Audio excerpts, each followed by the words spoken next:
friends. Alright, I need to adjust this real quick with my screen. Hope everyone's doing well. Very excited for the flight today from Lisbon to Madeira. Beautiful weather, as you can see here at the airport. We are down here in this first plane here in the A320. It's going to be an awesome flight. Thank you guys for joining. What's going on, Samuel? Hello, Rithik. Aquatic, thanks for chiming in. And I hear you'll be back in about an hour or so, so we'll probably be in the air at that point. Maybe even our descent. We've got about an hour and a half flight, and we're going to be probably running the RNAV into 2-3 given the winds. Let me just adjust my screen real quick as we get going here. Want to make sure we got the right size. That's looking pretty good. All right, I will buy that. I'm gonna lock that down. Just doing some final adjustments in Streamlabs here. So, as you can see, we're in Lisbon. We're in Portugal. I'm just gonna take a look around here. I am online. I'm also on live weather. I am not live time because if I do live time, we're gonna end up flying in at dark. And I'd much prefer to fly in like during the day, just visually right now, or during a sunset. Sun is setting pretty early right now in Madeira, so we might be getting like a sunset as we come in. I have the time set to about 2:45 in the afternoon. In reality, the sun is now already setting and it's already getting dark there. So pretty crazy. But I am on live weather. I'm always on live weather much as possible, especially in the Airbus. So here we go. We're gonna get a look at our airport here, and so here we are down here. I'm going to be taxiing to, we're gonna be using runway 2 pretty soon. I'm gonna go down to the airplane. We're gonna start up and start from cold and dark. So I believe 2, let's see where 2's at. Yeah, it's down there. I don't know why I just pulled on my weight and balance. Hopefully everything runs smoothly today. I am running beta also as well. I'm running the voluntary beta update, so I'm hoping that that helps some performance and just trying to gear up for that new computer. It's December, so a lot of money is being spent this month on getting this Airbnb going here, and also some Christmas stuff, of course. So the new computer hasn't been the #1 priority, but I can't wait to be able to afford it. And gonna be looking at like probably a 3070 Ventus GPU and like an i9, probably 64 gigs of RAM, 4 terabytes solid state drives. So pretty excited. So 2 is all the way over here. We are all the way over here. Here's our plane. We're going to be flying for British Airways today because British Airways does offer this route in real life from Lisbon to Madeira. So let's get down into the airplane. I can hear the generator on right now. So we're already hooked up to that. And we are going to be using PacX today. This right here. Let's hop into the cockpit. So I'm gonna get everything going so we can get going on our flight, because as you know, there is quite a bit of pre-flight to do for the A320. And I will also do my best to answer your questions. The workload at the beginning is quite high, so I'm a lot better answering questions once we're at cruising altitude. But basically, an RNAV approach, Rithik, it's a little bit different than ILS. Here's a pretty good exclamation here. Gosh, there's a lot of ads on this page. Ugh. I don't even want to send this because there's so many awful ads. But it's RNAV's basically a non-precision based method, and it uses like GPS or what's called LORAN, horizontal guidance. So it flies a lot like a VOR or a VOR DME approach,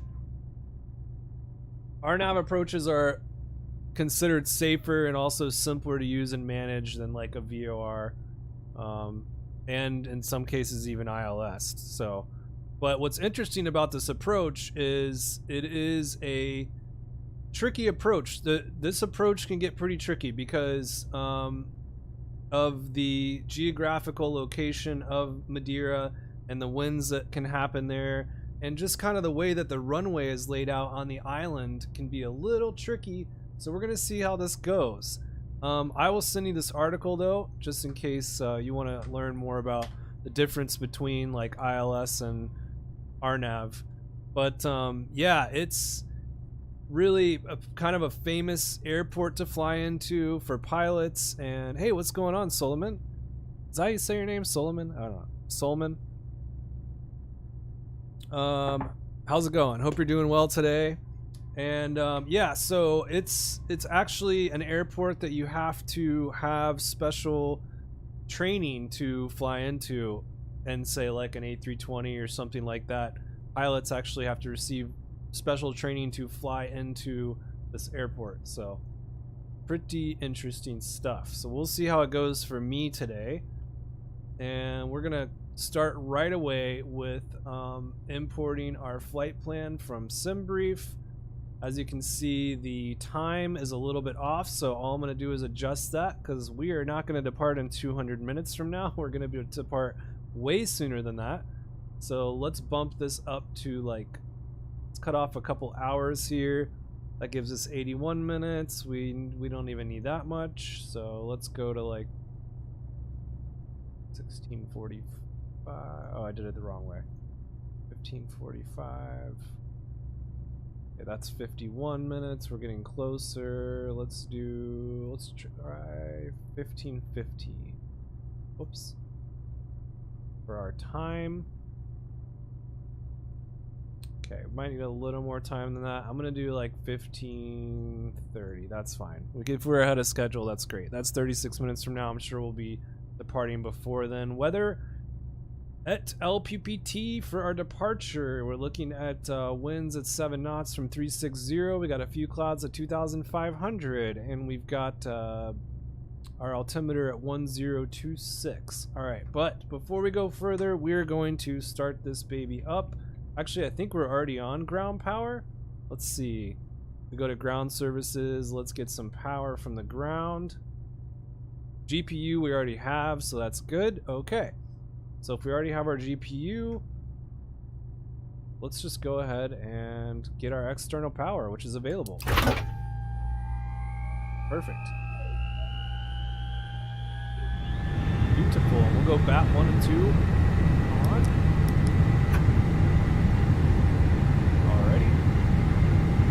Let's turn on our cruise supply. Let's also go ahead and turn on recording here. Is cycling through right now, and let's put this to aft. What else we got? We're gonna arm the emergency exits. I'm gonna put this dome on dim because that's what I do. That's what I like.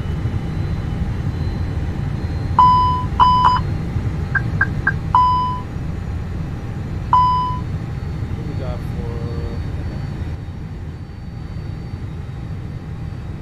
Headphone on so I can hear better. Okay, so now we are starting up here. What else we got? This is on. We can test our APU. Alright, and that is working, so that's good. For our lights, we are just going to do the beacon, or no, not the beacon. Strobe on auto. And we could do nav and logo to 1. Let's also go ahead and make sure our air conditioner is good. And then the ADIR is here. We're going to go nav, nav, nav. Good. And those are all working. Perfect. All right. Let's get our screens powered up so we can see. Get the brightness going here. Stuff. And down here. These ones on the right I'm gonna leave off just because I hear that it can increase some FPS. Wow, look at the detail. The fact that the sunlight is hitting that and then it has fingerprints on it. Yeah, I'm trying to turn down the volume of that. There, that might be better. That should be a little better. Let me know if that's better for the volume. That's the one thing that's hard to do, like to live stream and manage the audio. So maybe one day I'll have someone else help with that. But yeah, there's fingerprints on here. Just the detail, it's just so cool. Absolutely love it. Okay, and for those who don't know, this is the Fenix version of the A320. It is fully interactive. It is just absolutely incredible. As real as it gets right now. And I think the fly-by-wire one is free, so for a free one, it's pretty amazing as well. But also one thing to note, the wipers were off when we powered up. We definitely don't want those on. We don't want to scratch the windows. And so those were off. I'm going to bring up my checklist here real quick because I've got a folder with all of my checklists in it. So here's the A320, and it's just kind of like a custom checklist that I made just to keep me on track here. So as we come back down here, we're going to want to make sure that chocks and cones are on, which they are. And we can start our PacX boarding, and then so I'm going to get PacX fired up right now so we can get the boarding going for that. While that's going, we'll come out to this view real quick because you guys aren't really going to see PacX, only I'm going to see PacX. So I'm starting a PacX flight. I'm going to type in our departure, LPPT, and then our arrival, LPMA, flight number 2347.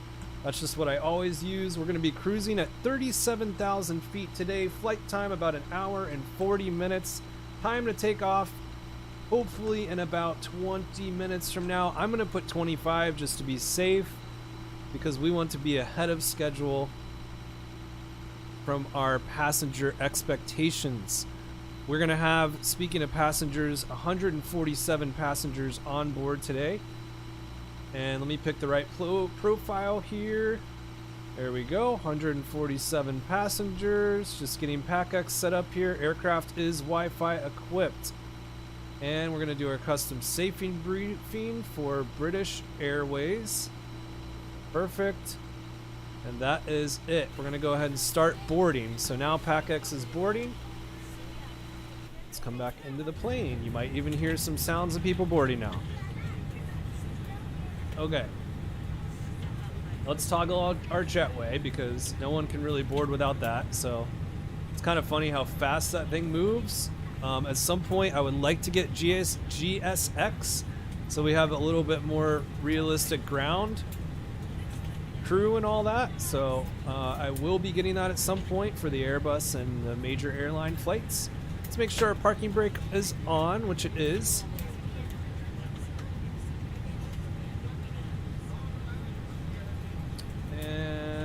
Let's come to mass and balance and go ahead and load the aircraft. We're going to do 8-minute loading for this because I think PacX ends up being a little bit faster. So you could do 25-minute if you really want to be extremely realistic with it. I'm going to do 8 minutes just so everyone's on board and we're ready to go when we want to go. Okay. Everybody say hello to Charles.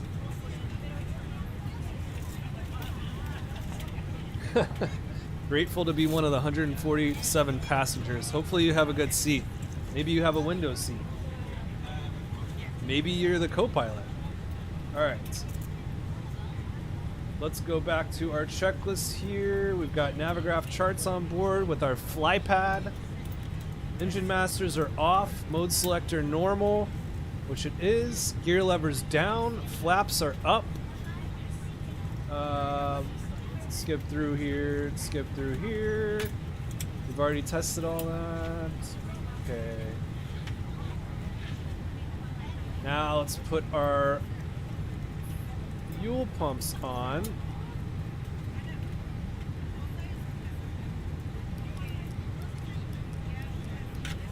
Beautiful. And And we're gonna come down to our computer. We can pretty much, I think, get going on our computer now. Okay, I don't know. Do you guys like seeing the mouse cursor? I have it off right now, but I could turn it on. I feel like maybe I should have it on so you guys can see what I'm doing. There we go. So now it's on, in case you want to see the cursor. Let's come down to our computer. Everything is loading on here. We're gonna go to the ATSU menu and go to the AOC menu, get some weather for LPPT, where we are right now. Let's put that in. And we want the METAR. We're gonna send that off. And set. Let's go to received messages.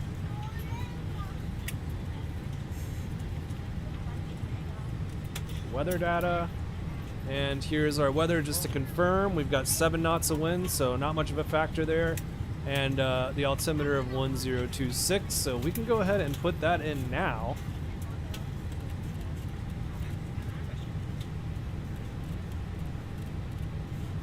Beautiful. Also, might as well put this in. We're going to be cruising at 37,000 feet. Okay. Let's come back down to the computer and go to our init page. I would love to welcome you aboard our flight. When you find your seat, please be sure to place your larger carry-on items in the overhead bins and smaller items underneath the seat in front of you. Unless you're in the front row, please place all of your items in the overhead bins. If you have any trouble finding a location for your carry-on items, please let a flight attendant know and we would be happy to. Turning down the After you put your carry-on items in the overhead bin and it is full, make sure you close it as a courtesy to other passengers. Also be sure that the aisle is clear and sit down so that way other passengers can get by you. That's a little loud, so I'm just adjusting their volume. That should be better. Please make sure that you are able and willing to perform these actions. The flight attendant came on, I was like, whoa. Please let a flight attendant know so that we can be received. Now's the time to get out any last-minute text messages if you go 2, 3, 4, 7. We ask that once you depart from the gate, you put away any laptops or tablets. Thank you and welcome aboard. What is our cost index today? Cost index today is going to be, I'm looking at SimBrief right now, 5. Looks like our cost index is going to be 5.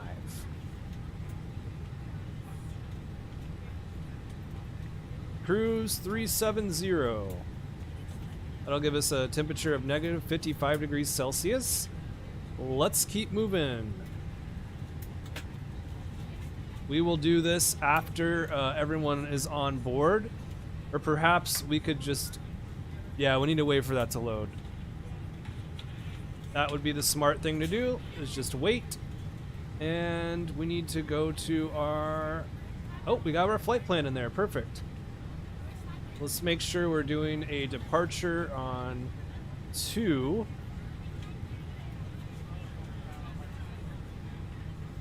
And we're going to be departing via GAN 6N. So that is this one. Perfect. Let's insert that. And just double check our flight plan here. So we've got Monter, we've got Gansu. Let me just compare this to SimBrief. Make sure all of this is correct.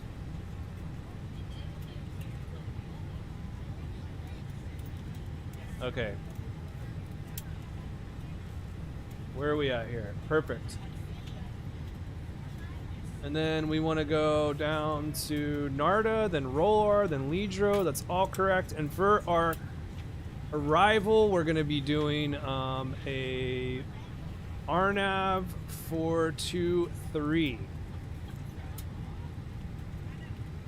Beautiful. And that's going to be via the Leader 1P. Leader 1P. Okay, just to double check, is that correct? Yes, it is. Okay, so we're gonna pick that and we're gonna insert it. Beautiful. Let's display our engines here. And check our flight plan. I'm going to put constraints on. Zoom, we're going to be making a right-hand turn out. Then we can go direct to Narta. We're ready to go when you are. PacX is ready. I don't know if the if our flight pad is ready. They are so we have 130 boarded. It's going much faster than if you do the 25 minutes. So pretty soon we can calculate our weight and balance. Everything is looking good with our flight plan right now. We want to also type in for our radio navigation. We're gonna be 3,000 feet here. And it's already got the frequency in there for us, so I think we're good with the frequency because that's 114.8. We can come over here and double check that with Navigraph. Is it 114.8 for RNAV 23?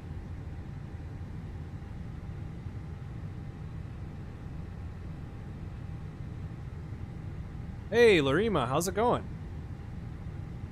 Good afternoon, ladies and gentlemen, and welcome aboard Flight 2347. Our flight time will be roughly 1 hour. And wow, watching all the way from now France. That the cabin door is closed, please make sure that all devices From an are island in the airplane mode Indian and device Ocean. devices are That's now so shut cool. down and stowed. Please fasten your seatbelt and make sure that all tray tables and seat backs are in a full upright and locked position for departure. Flight attendants, please prepare cabin for departure and cross-check. Alright, so we're going to find the RNAV 423 here. Where's it at? I know it's on here somewhere. Visual approach 232323. This might be it. This looks like it could be it. Okay, so we want our minimums here. Straight in landing required, blah blah blah. 490. 4C.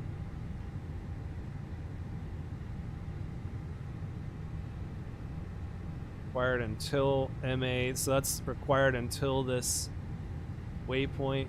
This is a pretty interesting approach, and as you're coming in there's also a bunch of wind turbines, so you guys will see like a wind turbine farm that you come right over when you're coming in, so that's pretty interesting as well. We're gonna do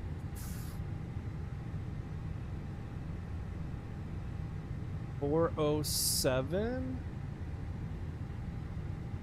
408 at 2,000, 407 at 3,000. I'm gonna put in 407. Hope that's right. I'm still learning this stuff, so. Alright, where are we putting that in? That should be under performance. I'll come back to those pages, but it should be like right here. 100 above, minimum. Okay, and then for our QNH on arrival, we can do this stuff.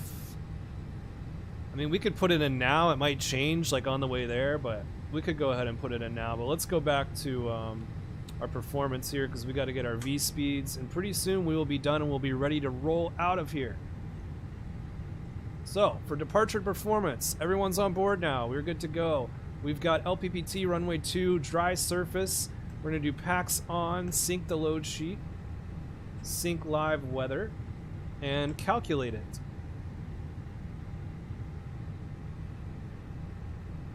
We got 152s and 155. We got flaps at 2, DN 0.3, flex temp 68.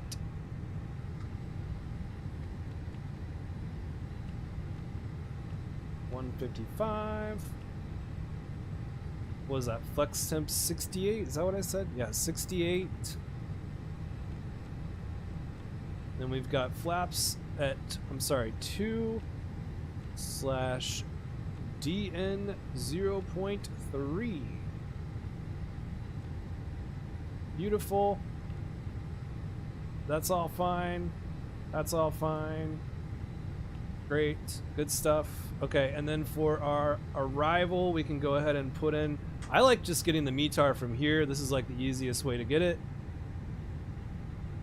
We just go to my flight and just go to our arrival METAR. It's checking it right now. We've got winds 040 at 12 knots. Oh, that's changed. Very interesting. Broken at 1,500. We're gonna have a 1024 altimeter.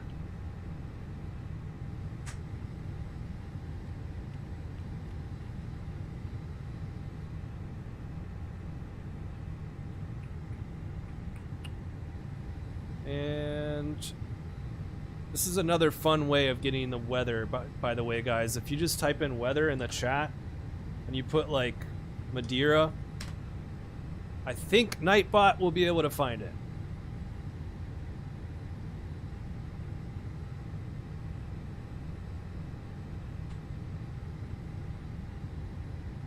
I believe it's about 13 degrees Celsius right now.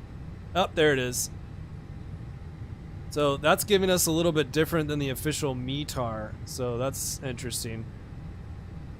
Yep, exactly. Cristiano Ronaldo is the name of the airport, and it can be treacherous. So we'll see how it goes. We'll see how it goes. I mean, it's a pretty famous runway here we're flying into. So we're gonna put a temperature of 13 degrees Celsius. Mag and winds. We had, well, we'll go by, I mean, I want to go by the official METAR, so we have 04012. 040 at 12. Okay, and that's fine for now. And then we need to put in our weight. So let's go to the init page B and then just put this in, and then we can start rolling. All right, so we've got 57.9. Could round that up to 58 flat, really. We'll do 58.0 and then 32.0.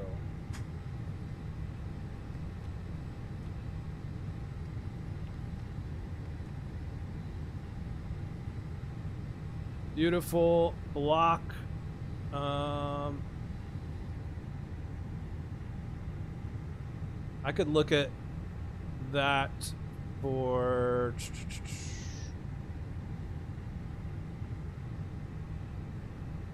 I like to look at that for SimBrief, from SimBrief, to be honest. So let's see, block fuel, yeah, it's 80.3, so we'll do 80.6. Wait, that can't be right. I think it's just, I think you do be 08.3.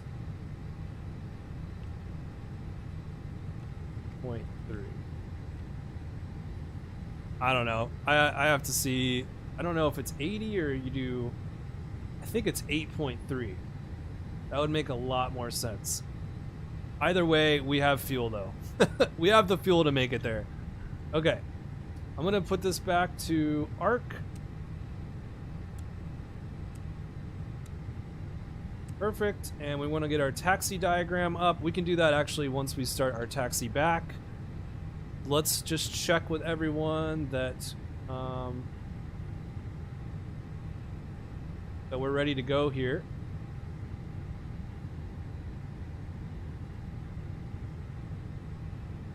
Ladies and gentlemen, from the flight deck, this is your first officer speaking. Welcome on board our flight. We'll be departing soon, and we're aiming for a smooth flight.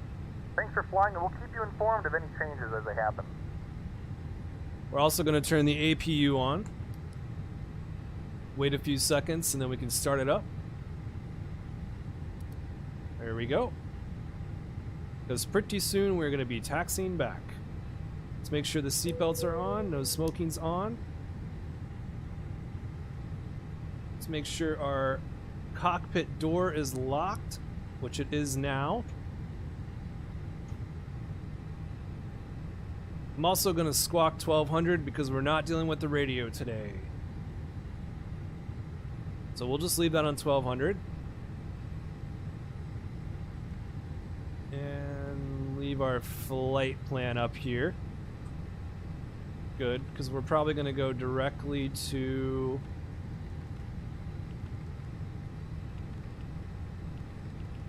Where are you at? Rolar, Narta or Rolar or so after we turn out of here.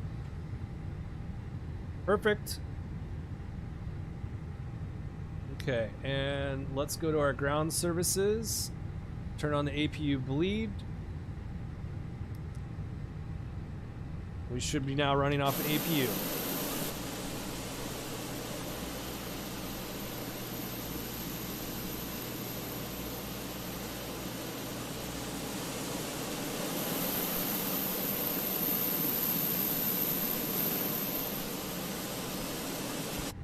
I can hear it, I can see it, I can smell it.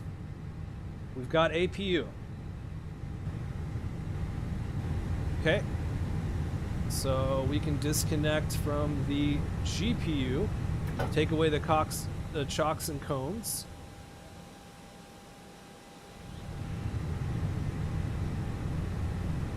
And we're about to get ready to do our taxi back. Also like to test the flight controls using the computer screen, but we can do that once we are out on the ramp. Let's take away the jetway. Did it automatically do that? No, it's still there. Once everyone is on board.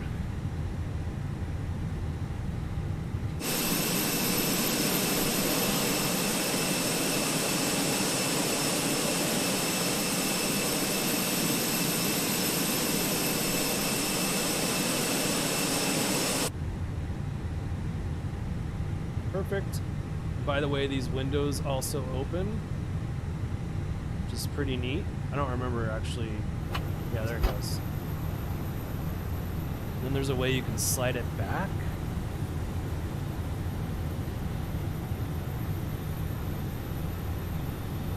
Oh god, I broke it. I shouldn't have opened it. Now I'm not gonna be able to shut it. And the oxygen masks work down here and everything. I don't know why it's all of a sudden not working though. Is there a way to shut that on here?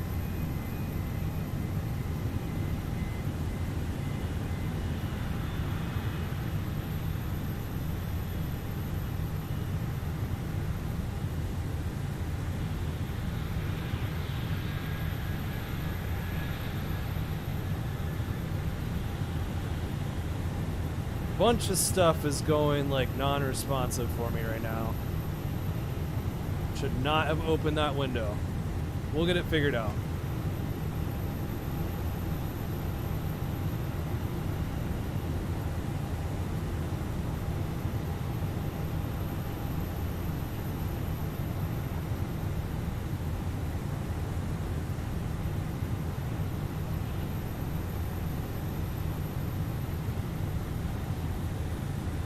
Come on. Why is it being so finicky?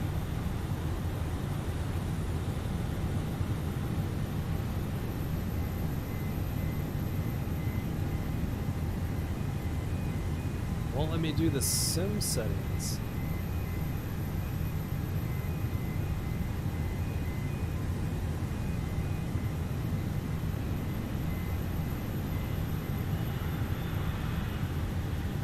Oh yeah, you also have this pilot brief, which is cool, which we can import from SimBrief. Oh yeah, so you can look at everything on here, like right from SimBrief. That's cool. I totally forgot about that. I'm gonna start doing that.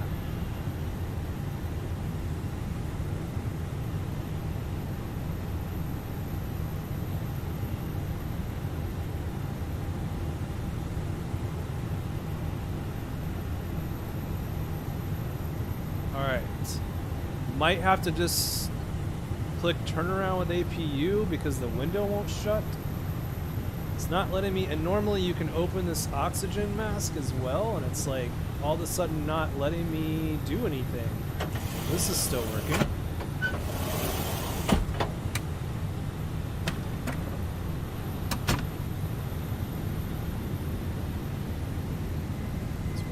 let me shut the window.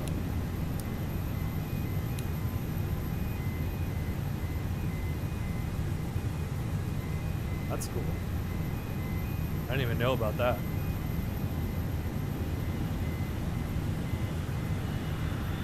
I might have to just turn around with APU here. I really don't want to like mess everything up though that we just did. That's really cool. I didn't know about these shades. Okay, there we go. So that's back. Close. Just want to be able to lock it. Anyways, now that's how you open the window. Just need to be able to lock it so we can go. Things are just like not working. There we go. Come on. Come on. Come on. Keep going. Come on. Off to a bad start here if we can't even get the window to close.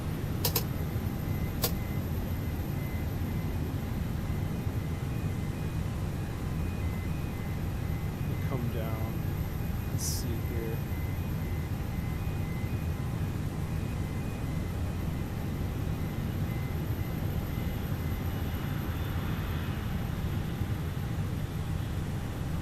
I mean, the only thing I could think of is just to see what happens if I ready up with the iPad.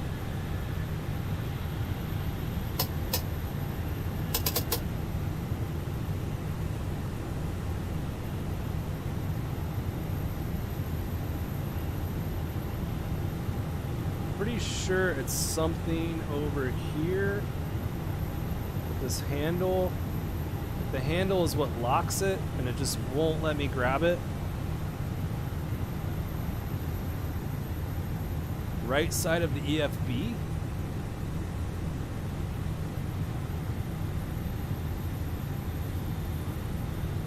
Small pin. Where's the...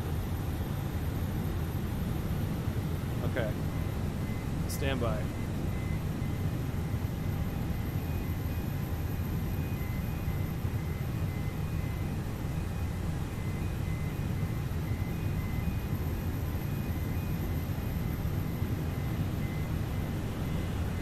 Small metal stick on the right side.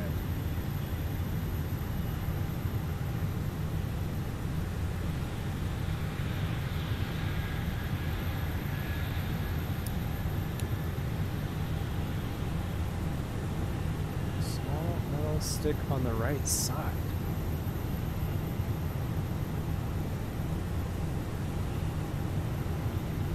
With the window open. Okay.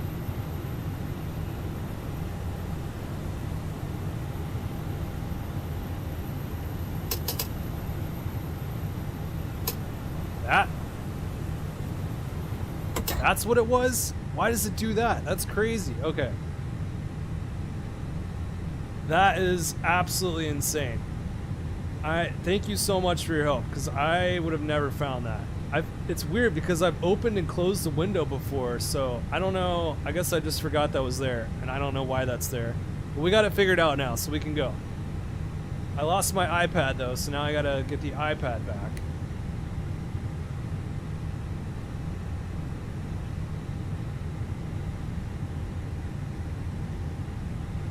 Gonna have to figure out where to click for that.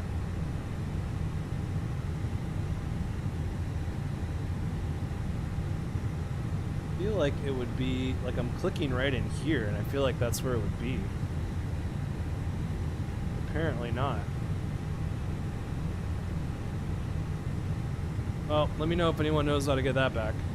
At least we have another one over here. So I could use this one if I absolutely have to. Alright, so we're going to request a pushback here. We don't have like anything inputted in this one though. Let's connect the tug.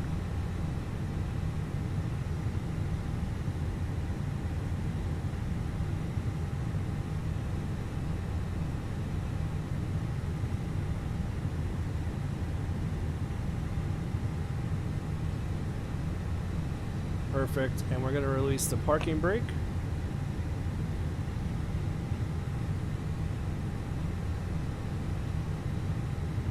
And we'll go ahead and start our pushback. Man, they push back fast. Let's also turn the beacon on, because that means our engine is coming on. Ladies that and to gentlemen, taxi. please direct your attention to the screen for an important safety demonstration. Thank you for flying with us.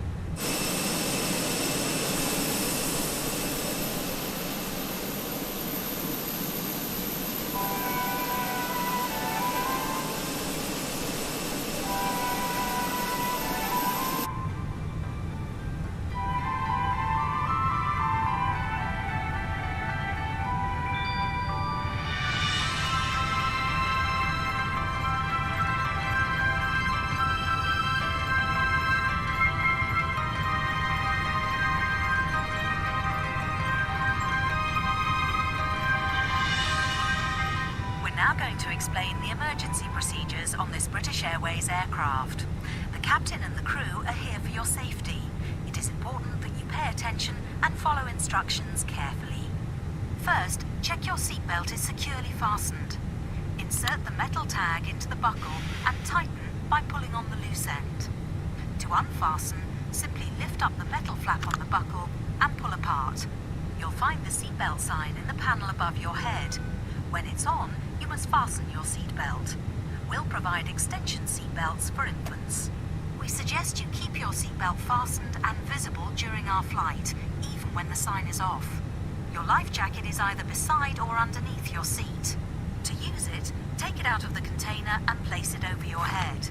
Pass the tapes around your waist and tie them securely in a double bow at your side. Inflate your life jacket when you leave the aircraft. We will supply life cots for babies and life jackets for children. In the unlikely event of the aircraft having to make an emergency landing, you'll be told to take this protective brace position. But when seated facing rearwards in Club World, you must adopt this position. We will now explain how to leave the aircraft in an emergency. Move quickly to the closest usable exit, taking nothing with you. High heel shoes must be taken off as they may tear the evacuation slide. Emergency lighting, including floor-level lighting, will help you find your way to the exits. All right, let's start up the engine. These are clearly signed. There are 2 exits at the rear of the aircraft and 2 at the front of each cabin section. Your crew will now point out the exits nearest to you. To open the doors, move the handle in the direction of the red arrow. Opening the doors automatically inflates the evacuation slides. Just going to turn that down a little bit. The slides can also be inflated by pulling this handle. Jump There onto we the go. slide and move away from the aircraft. If the 1 second aircraft has here. landed on water, these slides detach to form rafts. Just getting some volume adjustments As you here. leave the aircraft, inflate your life jacket by pulling the red tag. There we go. If necessary, Okay. blow into this mouthpiece to top up We're the going to start air. up the engine now. I'm just trying to life figure out how to jacket get that is fitted with iPad a back, light but we and do a have whistle. another one, I guess. I don't know how much I Your really need oxygen it mask anymore, is to be behind the honest, panel except just for above your Navigraph head. charts. If the cabin air system should fail, this will be So. released. Stay in your seat and pull the mask towards you to open your supply. Please note that the bag does not inflate. Let's start up engine Place 2. it over your mouth and nose and adjust the band to secure it, then breathe normally. Do make sure your own mask is correctly fitted before helping anyone else. In some areas, you release the mask by pulling on this coloured streamer. If you're in a Club World sleeper seat, you may need to reach the provided screen to retrieve your mask. All electronic devices, including mobile phones, must be switched off, and all headsets must be removed whenever the engines are running on the ground during takeoff, approach, and landing. Please ensure your mobile phone and any devices that can send or receive calls or text messages remain off in flight. Any items with a flight safety mode should have this feature enabled now. Some electronic devices can be used once we're airborne. Please check High Life magazine. Take care your hand baggage isn't blocking the aisles or exits. It must be put under the seat in front of you or in an overhead locker. But place items in the locker carefully, as they may fall and injure someone. As we prepare for takeoff, please make sure that your tray table is put away, your seat upright and your armrest is down. Please stow your individual video screen and footstool if you have them. Finally, take a look at the safety card in the seat pocket. If you have any questions, please ask the crew. Have a relaxing and enjoyable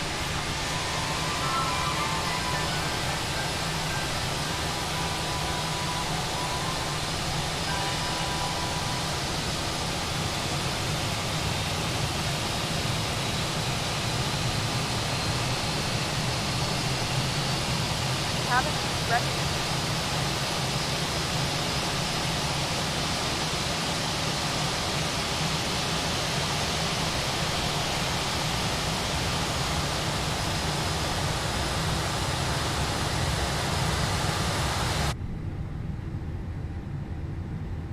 Alright, we've got a stable engine 2 and now just about a stable engine 1. Beautiful.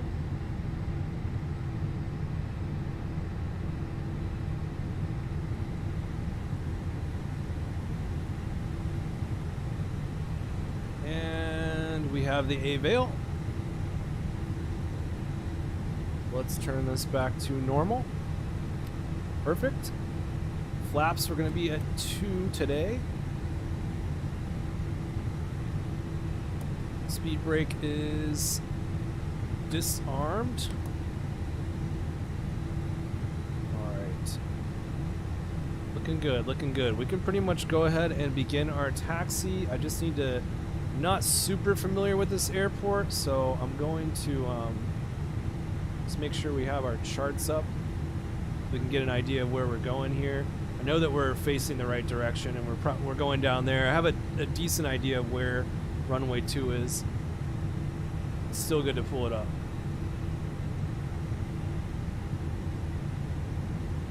We're all the way over here since I lost my iPad on the left. Can't seem to get it back no matter where I click.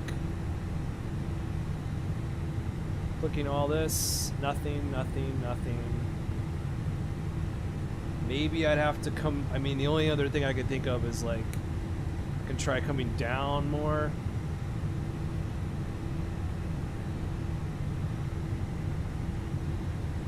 Still nothing.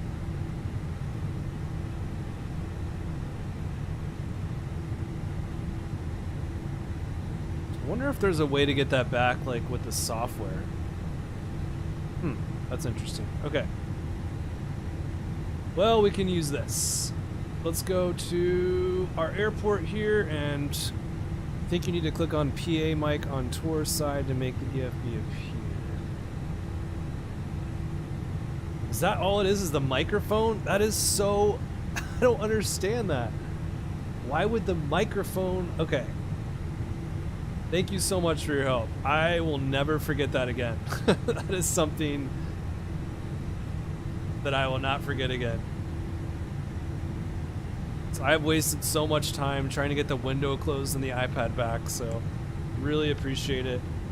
Now it won't even let me click the iPad, so that's a whole nother problem, but let me reset here.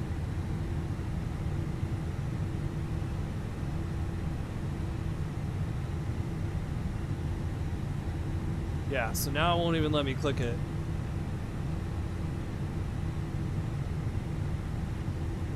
We can... Oh, there it goes. Cool. Yeah, because, I mean, I'd much rather get a better view, and this gives you guys a better view as well to have it on this side, so that's why I was, like, really trying to get it back. Okay, we don't want LPMA, we want LPPT. We want our ground charts, airport briefing. That's there, like, if you wanted to read it. Here is our airport diagram now. This is what we want. What's really cool about Navigraph is you can actually see where we're at right here, where this blue arrow. So we're going to be going all the way to 2. So we want to just basically taxi all the way down. I mean, since we're not on the ATC today, we're just going to be kind of doing our own thing. We're going to go like basically down to mic 1, mic 2, mic 3, mic 4, and just work our way over to the runway. So go down and turn on to mic 1 first. All right, here we go.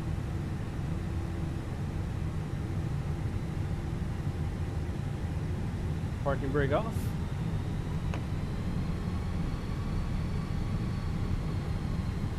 And then we have a van, that's a suicidal van right here. Okay. I'm gonna come up here real quick to our lights, just make sure we have taxi, strobe we can put on, runway turn off we can put on. We don't really need those, but that's fine. We could do that for now.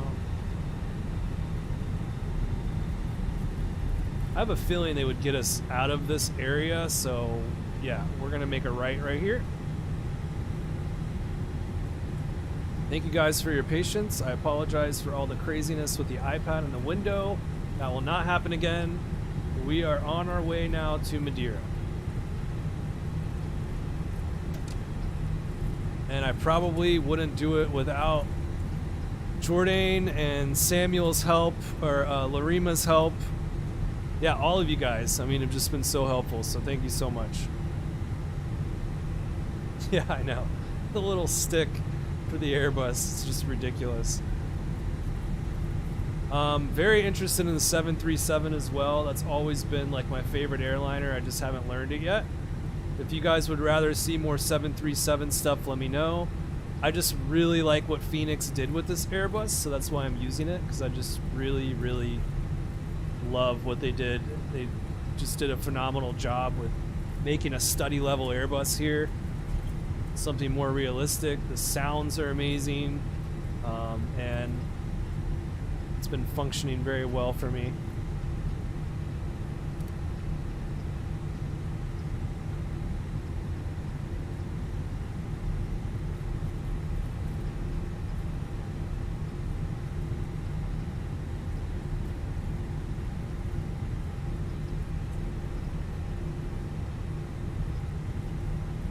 See if we can get some coffee. Hey, can we get something to drink up here?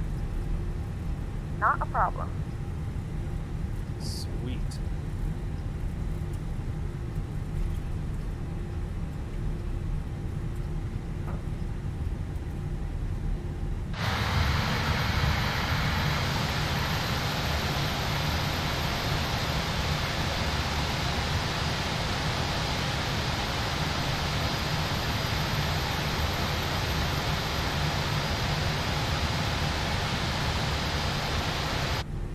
Interesting layout for an airport. So this is mic 1, so we're going to be making a right here.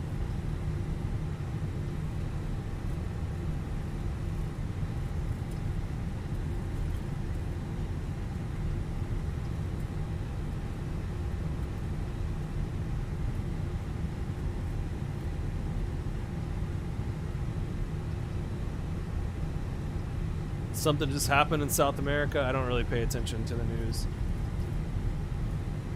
Alright. Got a hot air balloon over there.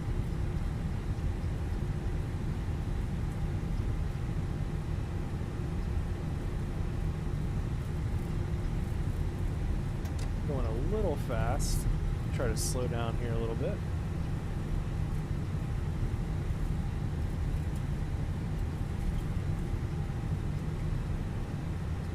I believe we want to make a right here. Yep. Keep heading toward mic 3.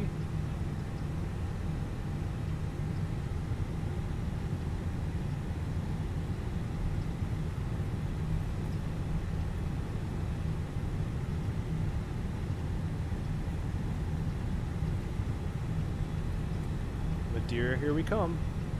A little nervous about this landing because I haven't done a lot of RNAV approaches, so this will be interesting.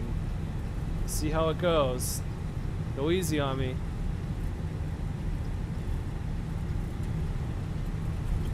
And by the way, I'm going to be doing another live stream this week on Friday. So this will be my first time ever live streaming basically 2 times in 1 week. And that's the goal, really, is to get to that point. So the more that we can grow the community, the more people that want to come hang out and support the streams, the more I'll be able to do that. So that is the goal. And this week I have found time in my schedule and my full-time job to be able to go do another live stream on Friday. So that said, the vote is up for that. Be sure to go vote, because I love to hear what you guys want me to do. Can we get there from this way? Yeah, we keep going straight. Yeah.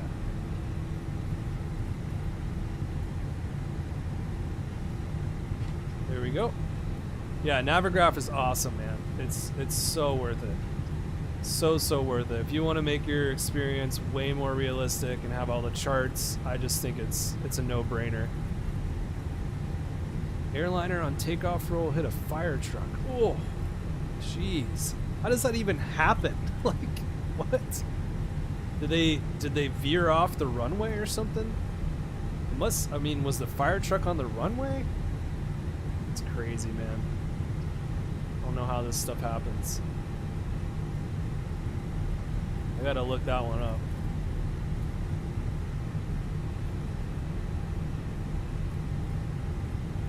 We are almost to 2. I'm gonna go ahead and put the landing lights on so we can get going here. Turn on the auto brake.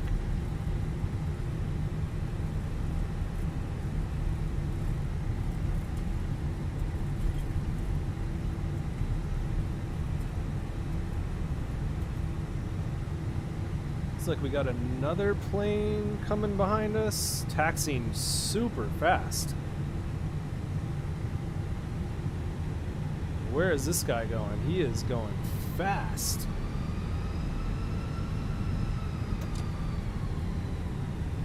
We're gonna hold right here for a second.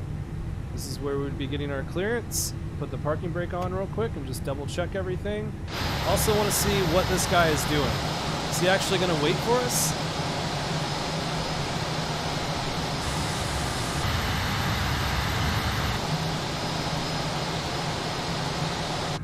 Really curious. He might actually be waiting for us. That's cool. That makes things more realistic. All right, flaps 2. We've got speed brake armed. We're going to here. Just hold the brakes. You can turn off the parking brake, and I just want to get going here. So I believe everything is good. We did our lights. We can turn off our APU. Could have done that earlier. We'll just turn it off now. Been distracted with all the nose to takeoff, with all the iPad and we can turn that off. iPad and window business.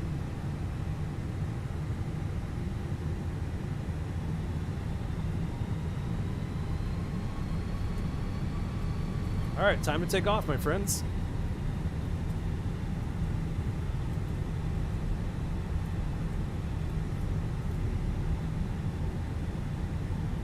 I think I made a mistake of turning on the strobe earlier. It should have been on auto. I don't think it would really come on until before takeoff.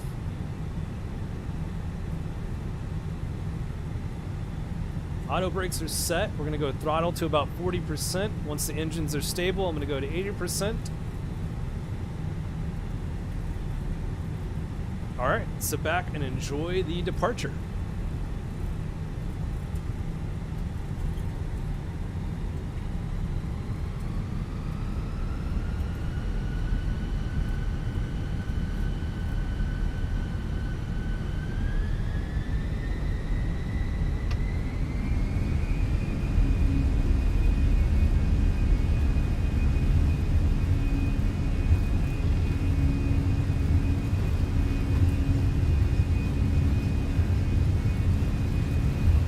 Retard. Retard. Retard. Retard.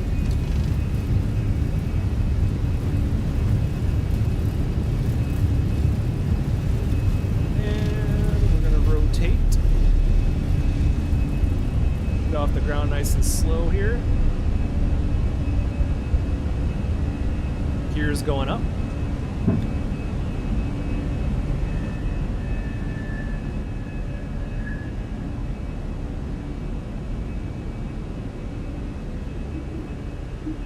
We've got a pretty nice positive rate of climb here, so I'm going to put the flaps up right about now.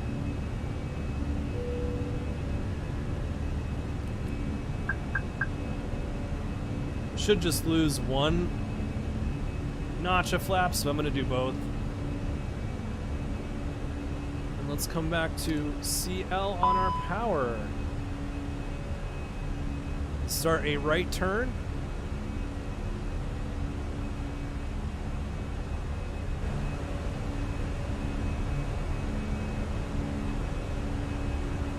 Nose at about 15 degrees. Everything is looking good. What is our caution for? Transponder? Yeah, we'll change that in a minute. Just relax.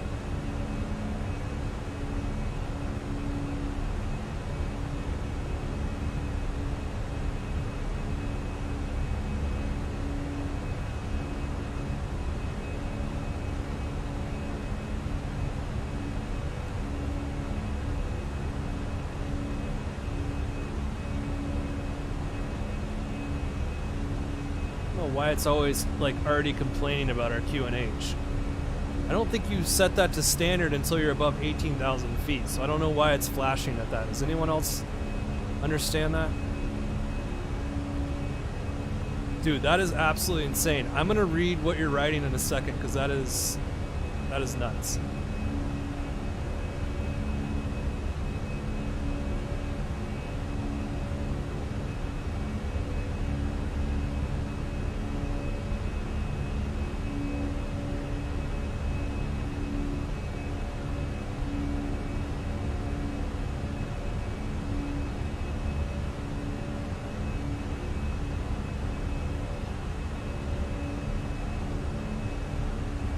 We're going to engage the autopilot here in a second.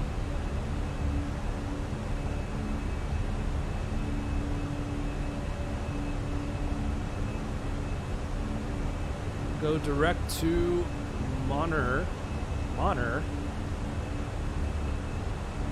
Let's go autopilot on right about now.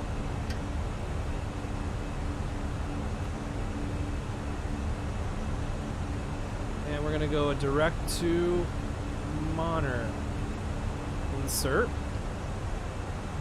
Beautiful. Everything's looking pretty good. Zoom out here. We'll be making a turn to Gansu, yeah.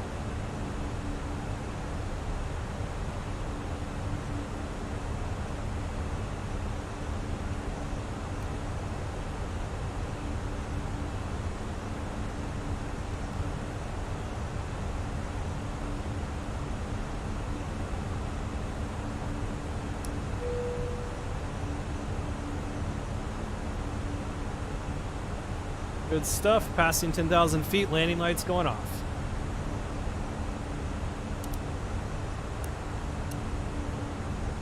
Ladies and gentlemen, we have now passed 2,000 feet. You may turn on larger portable electronic devices. This is also a reminder to please keep your seatbelt fastened throughout the duration of the flight and do not form a line near the lavatory. This aircraft is equipped with onboard Wi-Fi. If you wish to connect to the Wi-Fi, you will be required to pay a small fee. We do offer complimentary in-flight TV thanks to our partners. Connect to the Wi-Fi to find out more information.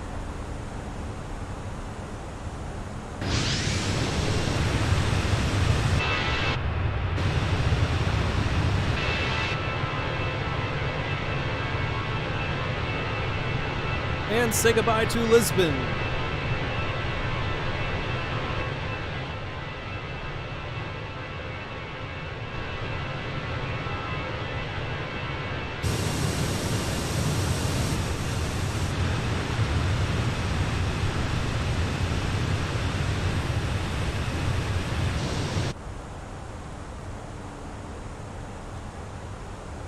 At 18,000 feet, we're going to switch our QNH over to standard.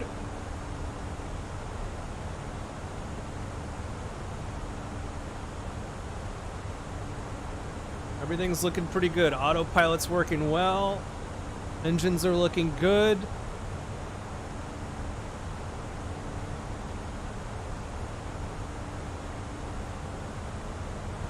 Electric's good. We've got no warnings. Flight plan will probably go directly to Rolar next. Narda and Rolar are pretty much in the same path.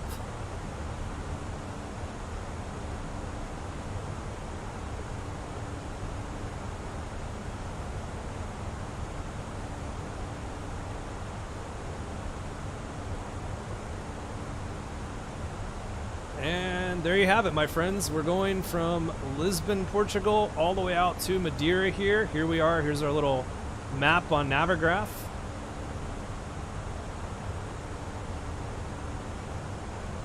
Just passing 16,000. 16,000 would be the proper way to say it.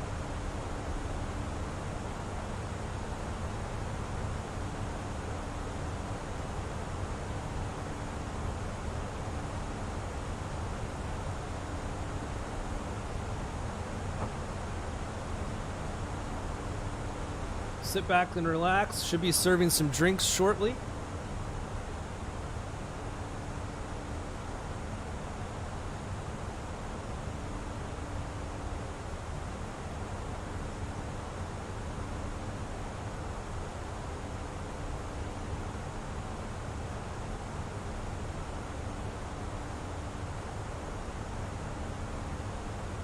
And we're going to switch our QNH to standard right now.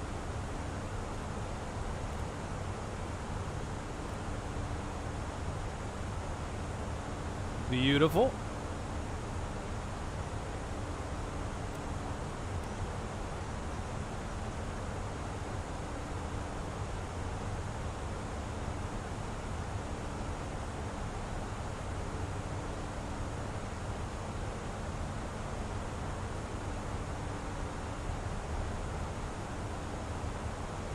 From the flight deck, this is your first officer speaking.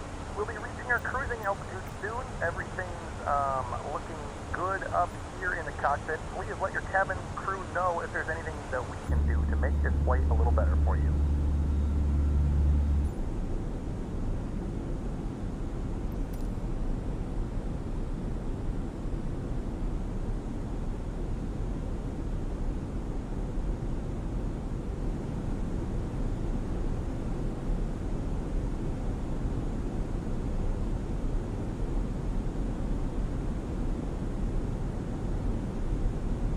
All right, folks, everything is looking good.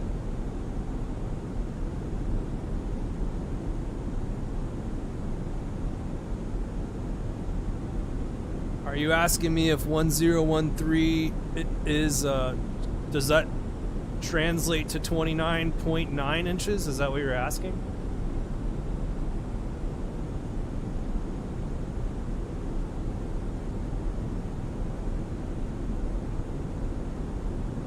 1013 would translate to 2991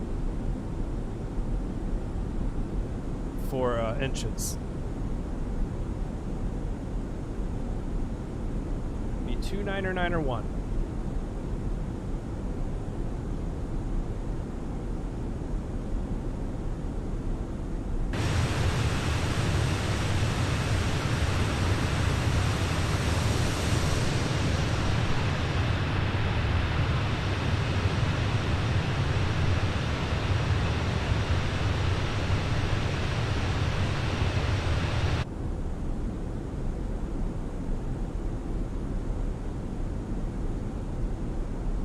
So amazing that they've modeled the entire cabin.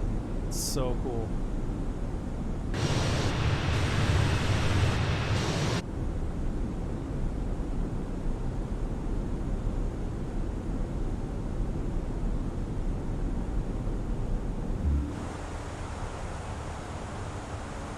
Alright, coming back into the flight deck, let's just check on everything here. We've got 300 for our airspeed, looking good.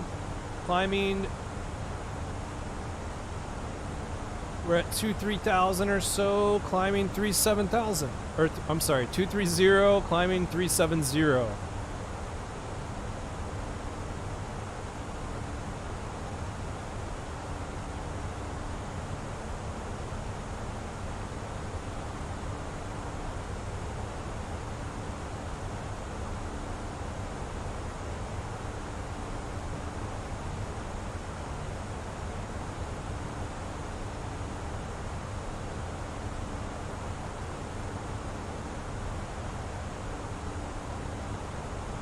everything is looking good. At this point, we could just chill for a minute. I'm going to basically just be looking at our top of descent and when we're going to want to start our descent down to Madeira, but that won't be for another half hour, 45 minutes or so. So, not a long flight today.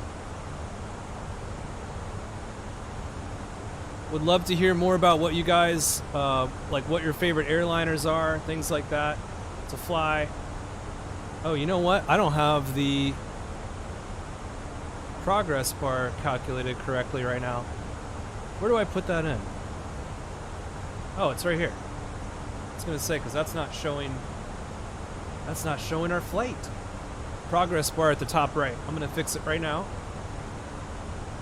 There's just so much to manage here. I'm still getting used to it. Live streaming and also managing everything. Okay. We want our departure, which is LPPT into LPMA. Perfect. Now we have our progress bar there.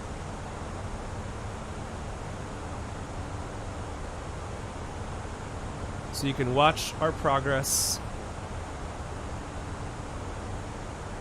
I'd love to hear like what view you guys like the best if we're just hanging out, cruising along.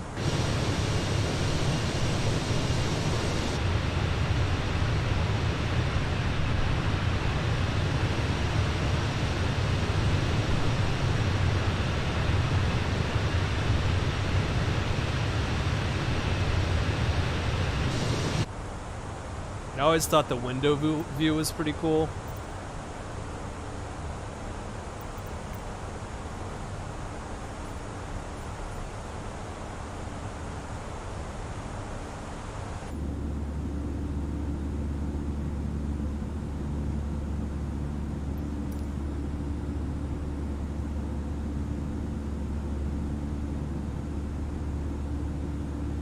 Oh man, well thanks so much. Hope you get a good night of sleep. Thanks for sharing that story. I gotta check that out. That is absolutely awful to hear, though.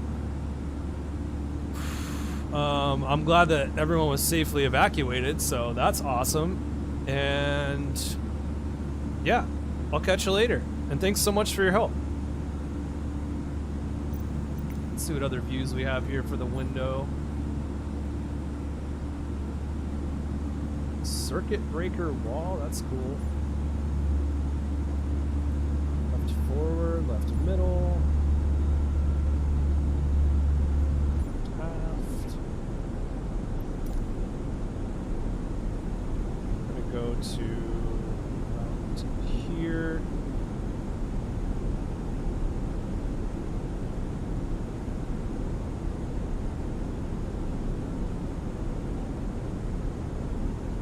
And if you guys will just give me 1 minute, I will be right back. I'm just going to refill my coffee.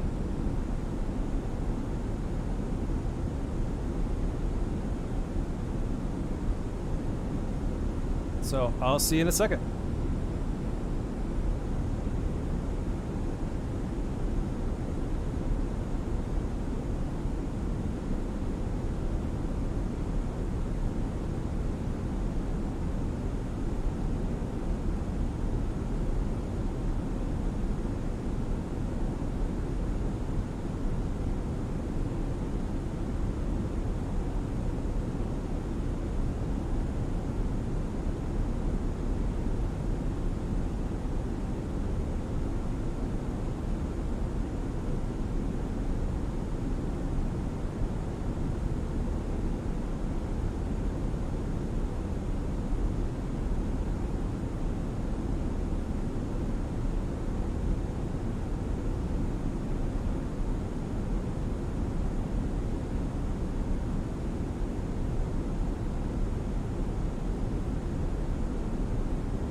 I am back.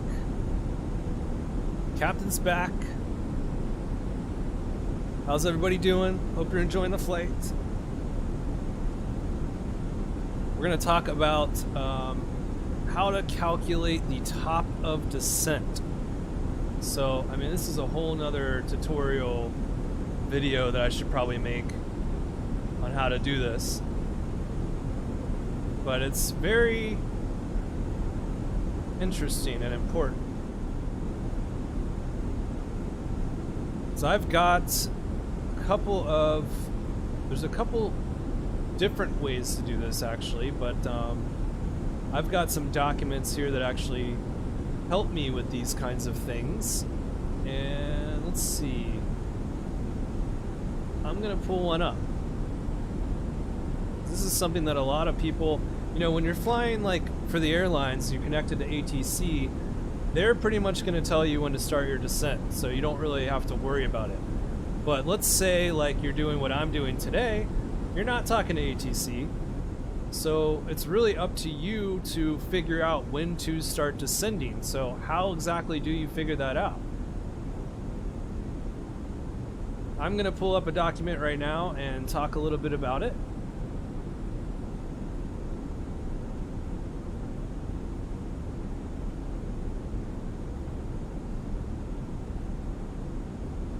There are actually calculators that can help you do this, and there's also vertical speed calculations that can help you do this. But most recently, I've been just taking advantage of the technology on board the A320. And when you look at, let me come back up into the cockpit. When you're looking at your flight plan here, as you descend, it will show you where you are going to reach that altitude depending on how you adjust your vertical speed. So it's very, very cool. You can actually use constraints on here that will show you where you'll end up. And so I'll be doing that today, so you'll get a little glimpse of that. It's really, really cool. I highly recommend doing it that way.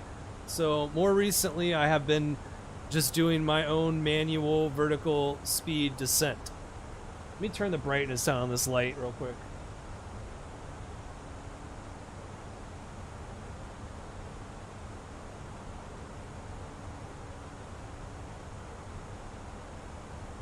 Seems a little bright. I don't know, maybe that'll help a little bit. But anyway, we'll be taking a look at that when we start descending and all that. We're already approaching Narta coming up here, then Rolar. What did we do, a direct to Rolar before?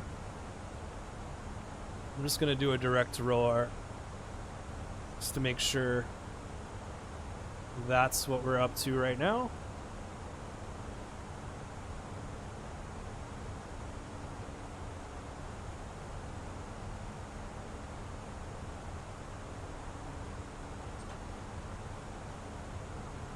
Another interesting thing is the ETP, your equal time point. If you see right here, it'll say ETP. That means equal time point. So it's when an aircraft is flying. This is the same flying time from two potential en route diversions. So it's basically like a critical point of decision making and deciding which course of action you're going to take following a significant, like if you had an engine failure or something like that, you need to decide where you're going to go at this ETP based on your altitude, how much fuel you have, things like that. But that ETP gives you a great option for, hey, if you divert, you know, before this ETP, you should be fine to make it to your diversion that you have calculated in your flight plan. So it's pretty neat that they have that in there. It's also just called CP, critical point. So CP means the same thing, whether you want to say critical point or you want to say equal time point, they're the same thing. So that's what that is. Now let me keep pulling up my top of descent calculation here. basically you're using your altitude, your speed, and your wind, and then how many miles out you can start your descent. So if you want a 3-degree descent or something like that, then you can calculate this. An easy way to figure this out is like you basically start with your altitude above your field elevation, multiply that times 3. This will give you the approximate distance in nautical miles from the airport to start a 500 foot per minute descent in the typical light general aviation airplane and reach pattern altitude. So I know that's a mouthful, but it's a pretty simple calculation. It's just your altitude above field elevation, multiply that times 3. And so for example, if you're cruising at like 7,500 feet en route to an airport with a 500 foot elevation, you do the math, you'll come up with 21,000. Drop the last 3 zeros, and you could see that you would start your descent when you're 21 miles out. So it's pretty cool. Now sometimes like pilots will ask ATC, how many track miles can we expect? And if the controller says something that goes against your calculations, you can say unable. Request delay vectors, they will most likely vector you to extend your downwind so you have time to bleed off more altitude and speed. Pretty neat. So situational awareness is key. You will get a feel for it more and more the more that you fly a particular airplane, the more that you practice. And then you also have some descent calculators that can automatically calculate this for you. There is one, I believe, right here. I can put in the link. I'm sorry, in the chat. Put a link in the chat. This would be an example of a descent calculator. So it's pretty freaking cool.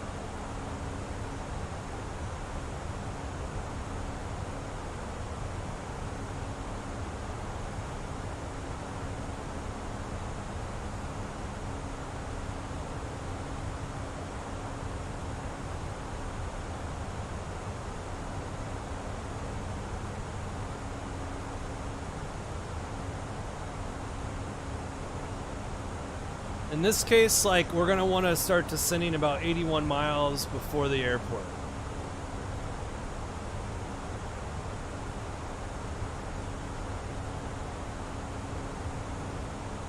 And it's really not going to be too long from now because this is a little bit of a shorter flight.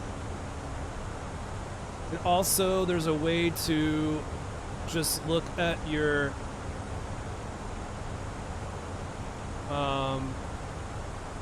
how many miles out you are. In a few moments, we'll be starting our in-flight service.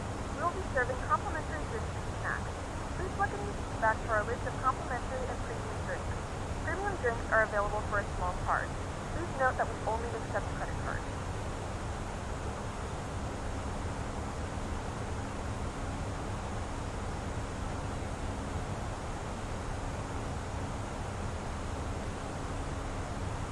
Before I do that, I want to go ahead and just check our METAR for our arrival and make sure that these things are correct here, especially the QNH.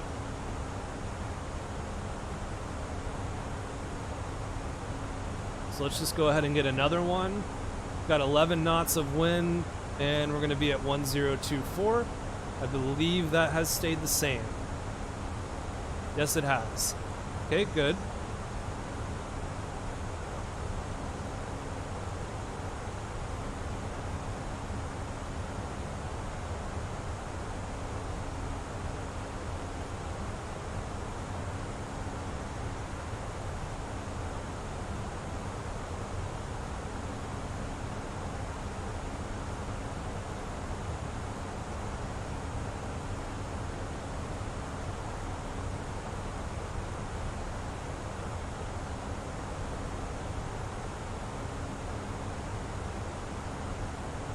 I think I forgot to do this request here. That's fine.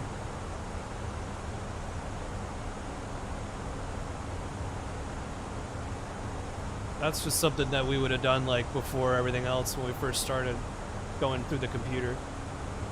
But it's not going to affect anything.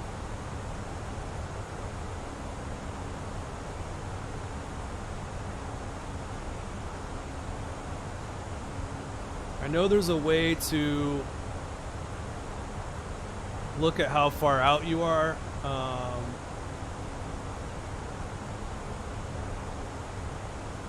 From the airport. I think it's right here actually. LPMA distance 355. Yeah, 354. So I think that's, yeah, it should be right there. We're 354 nautical miles away right now.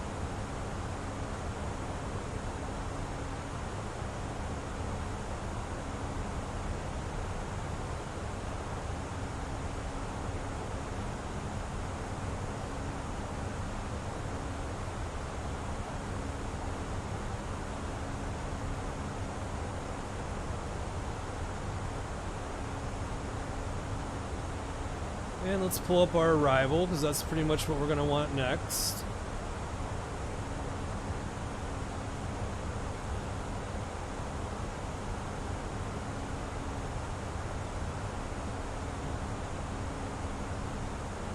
We're going to be on this Lidro arrival. By that point,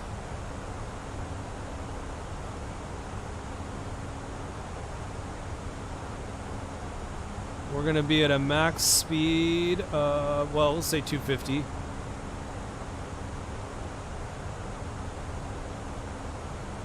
And we want to be at 4,000 feet. That's, no, that's not true. At least above 4,000 feet. We should be way above 4,000 feet at that point. Then we're going to be going right past the Porto Santo. This island here, we're going to be going right past it. It could be confusing. Sometimes it seems like from the air that might be Madeira, but it's not. Madeira is much bigger. It's the one after.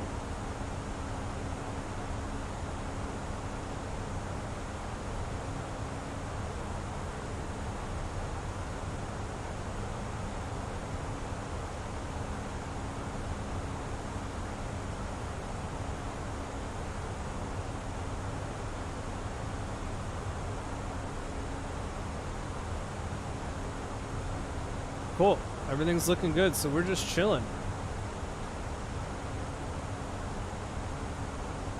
Right around Rolar, I believe, I'm gonna start descending, if not a little bit before that. In fact, we can even just go ahead and do a direct to Lidro now, because they're pretty much on the exact same path.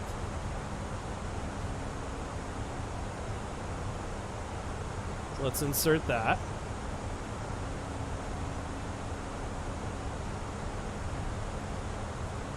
This white indication could be where we're supposed to start descending. I'll have to look that up. But either way, I'm pretty sure I want to start maybe a little bit before that. If you just look at the basic overview when you do a flight plan and the main menu, they give you a little bit of information on what altitude you'll be at, when your descent, generally like when your descent's going to be. And we'll turn off the seatbelt sign here. Forgot to do that. Everything's nice and smooth. The flight crew has turned off the fasten seatbelt sign. You can now get up and move about the cabin. However, we ask that you keep your seatbelt fastened when needed in case of unexpected turbulence.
So I'm just gonna do a top of descent calculation real quick for myself here, and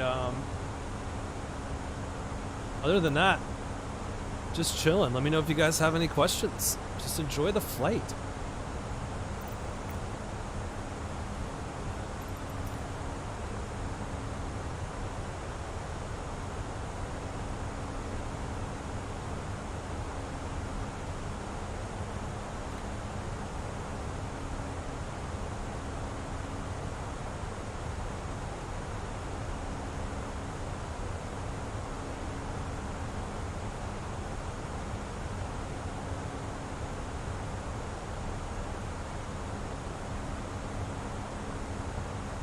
Oh, okay, so the white pointing arrow pointing down is top of descent, so they make it pretty easy there. That's interesting. So, again, I'm probably going to start descending a little bit before that, just to be safe. I like to descend a little bit slower, not quite as steep.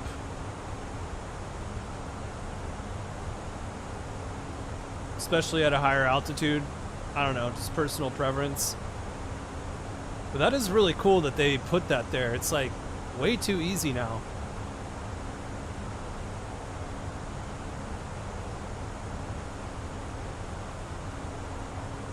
Which makes sense though in a fancy airplane like this.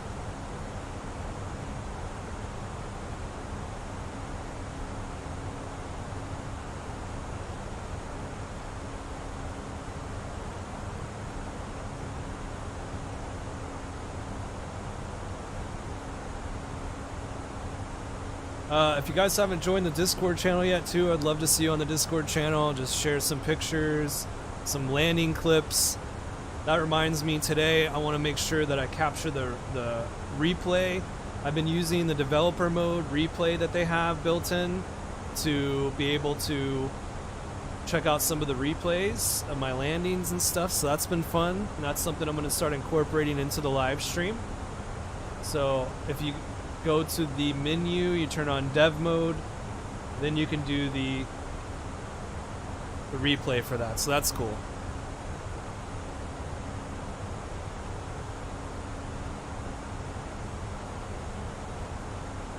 That is how I like captured and filmed a lot of the Top Gun intro that I made.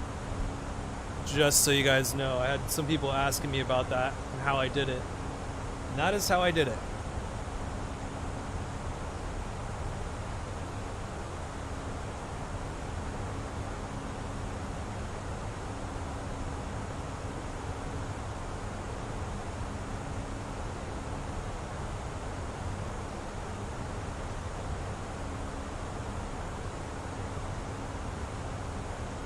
Let's see, top of descent calculator here. We got an altitude of 37,000 feet. What is our runway elevation?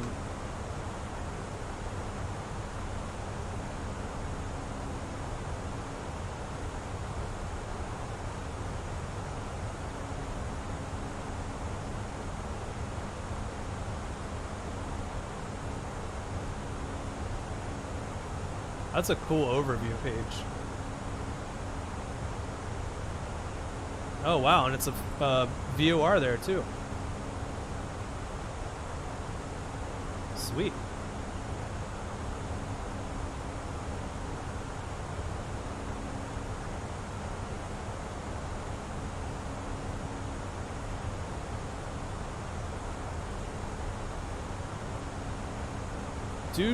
So check this out.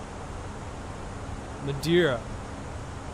Airport elevation 191. Due to the high terrain to the north and west, execute all turns over the sea. Do not deviate right of the extended center line during approach.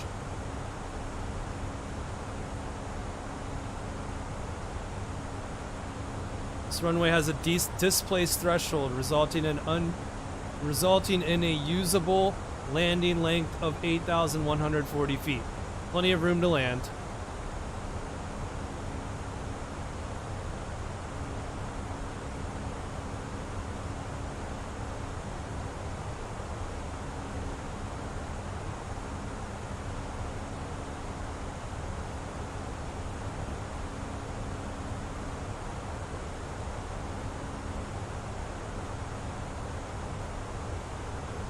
Okay, so we're gonna start our descent about 100 and...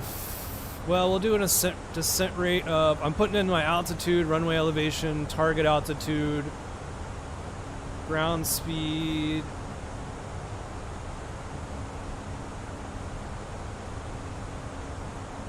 That's top of descent to the airport. We actually want... So we gotta cut off some mile. We'd have to subtract the miles between Lidro and the runway.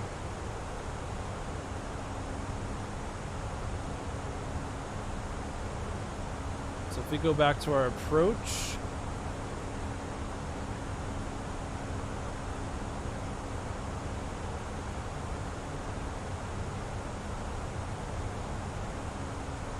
that's 40 miles out. Then you have another...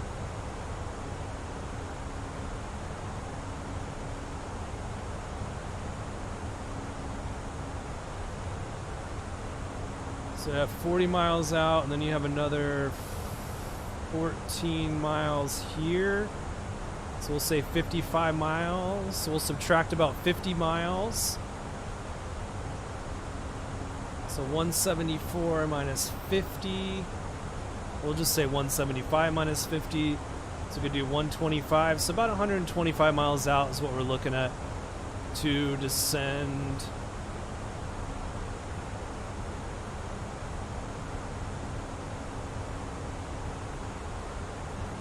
To start our descent. That's 1,000. That's going to be 1,000. Negative 1,000 vertical speed. That's what I'm calculating. Descent rate of 1,000 feet per minute. We could see how that goes.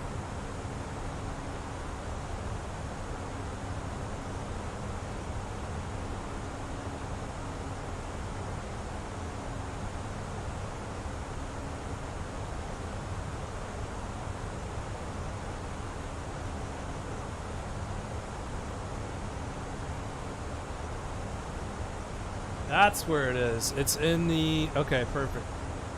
Thank you. Thank you so much. I'm learning... I feel like I'm learning everything I need to know now for a more successful flight in the A320 now. So we want to put in...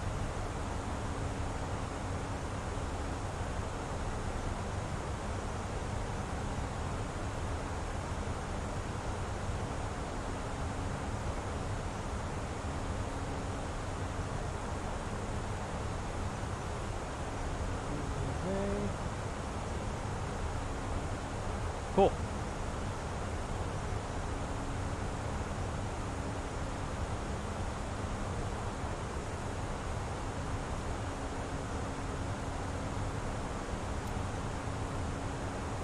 So in about 100 nautical miles, we're going to start our descent.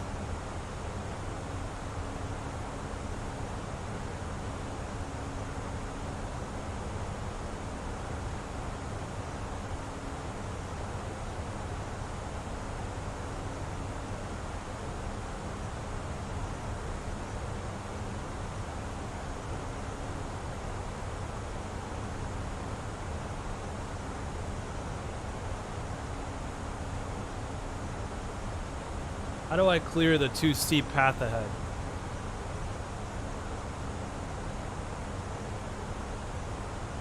Is it not in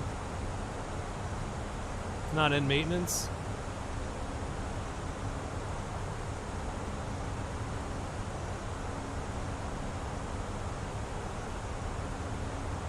I don't think we have too steep of a path ahead. I think we're going to be okay.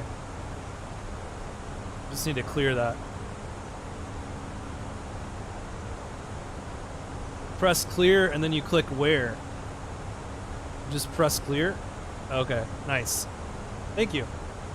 That was easy. Okay.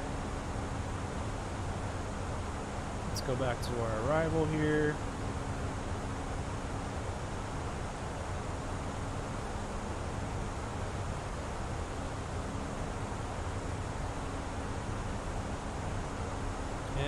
me start RNAV approach.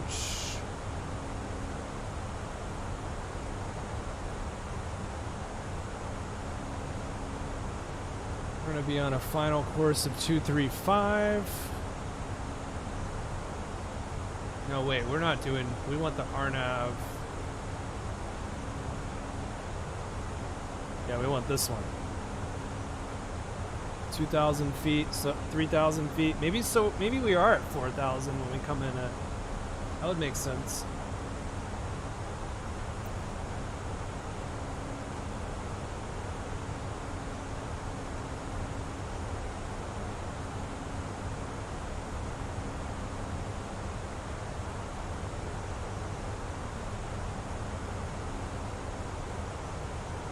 $233 miles out.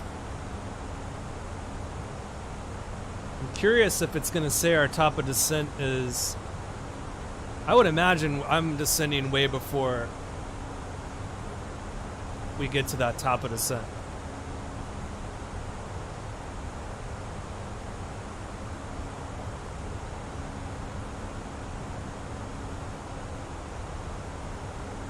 We'll keep an eye on that. Those of you just joining, hope you're doing well. My name's Brady, and this is your captain speaking. We're on the way to Madeira, so sit back and enjoy the flight. We're going to Portugal from Portugal.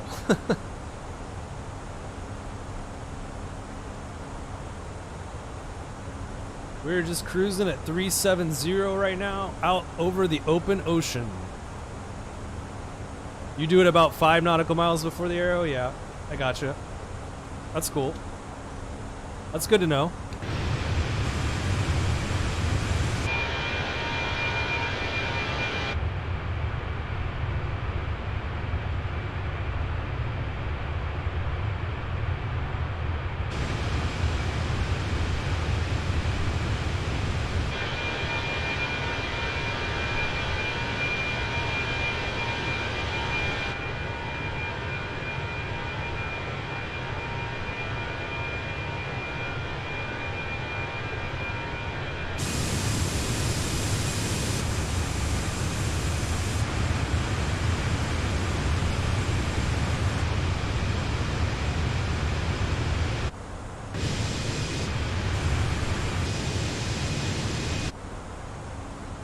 Gotta work on my views here. I do like the one back of the window though.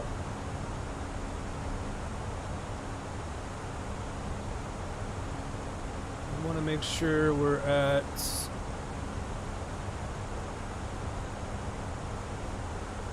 where's our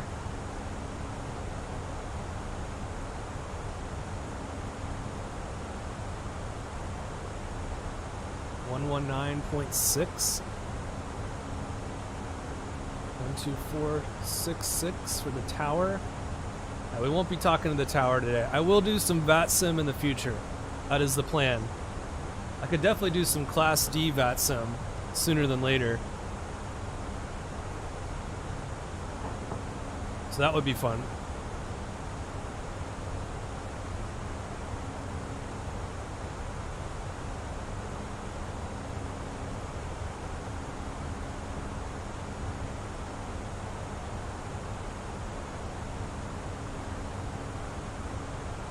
Looking at the go-around procedure here, it's pretty interesting.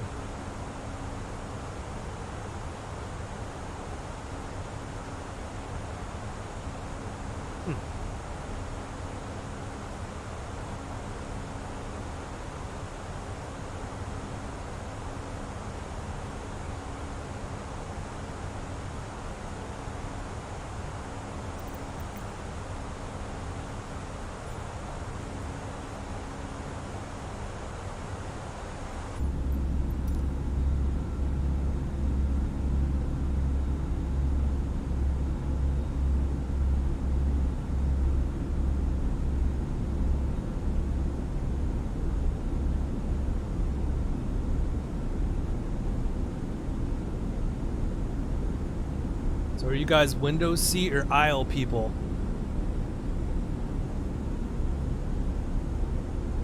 performance info for the approach? I don't know, actually. I need to. I did some of it earlier. Let's take a look at it again. Thanks for being my co-pilot. I love it. Oh, actually, I had a question. Like, I've been wondering, when do you actually activate the approach phase?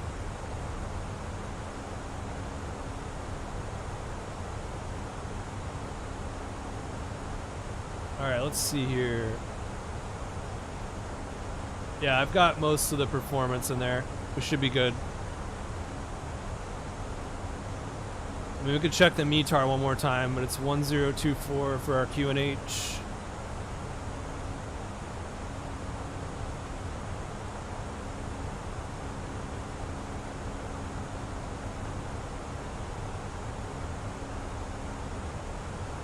Which it's still 1024.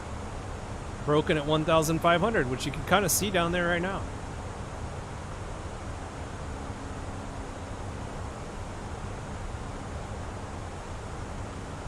Four decel in the flight plan. Got it.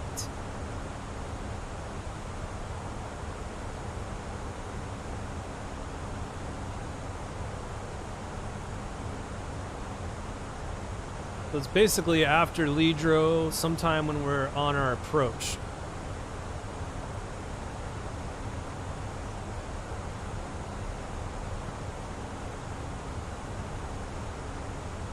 Cool.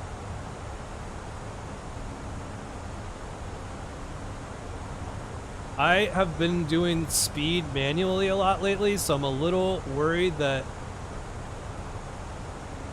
it's not gonna like do that for us automatically. What do you guys think? Should I trust it and see if it's gonna do the speed for us all the way down? My other question is, whenever I disengage the autopilot, I have an autopilot disengage setting on my keyboard. The freaking master warning starts going crazy. Like, it's like, dude, I just took off the autopilot. We're about to land. I'm like on final. I'm like ready to take control and land. And the master caution just starts going nuts just because I disengaged the autopilot. So I'm not really sure why it does that.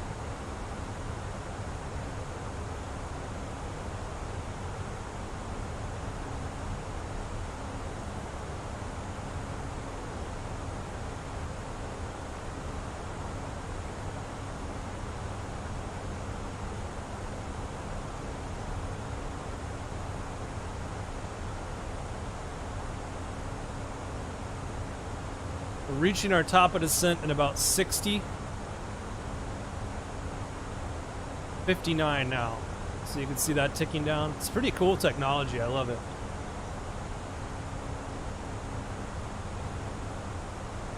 Click master caution with AP disconnect. And it will turn off. That's what happens in real life. So that's normal for that to happen. So when you disconnect the autopilot, you just have to silence the master. Even in real life, huh? I guess it makes sense because they're telling you, like, look, autopilot's disengaged. You better know that.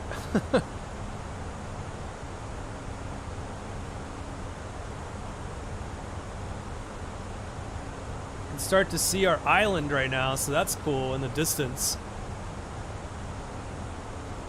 There is Madeira on the horizon. Land ho!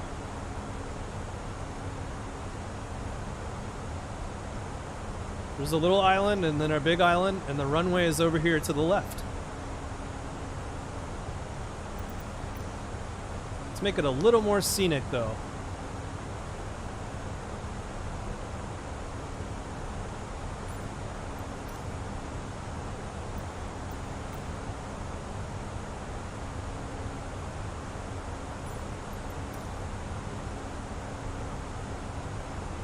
Normally I do real time, but like I said, it's dark there now if I do real time. And I just don't want to do this landing in the dark right now. It's more fun to see it all. But we will do some night flying for sure. Just for this particular approach, I was excited to see it.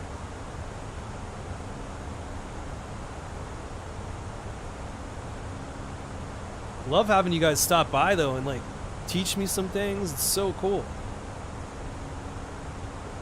Can't thank you enough.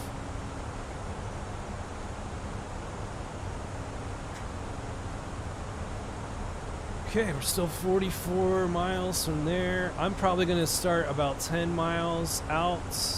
Where are we at with our total though? 161. Does that match up with the program? 159, pretty close. Yeah, 159, they're both the same. So you can look at the total distance here as well.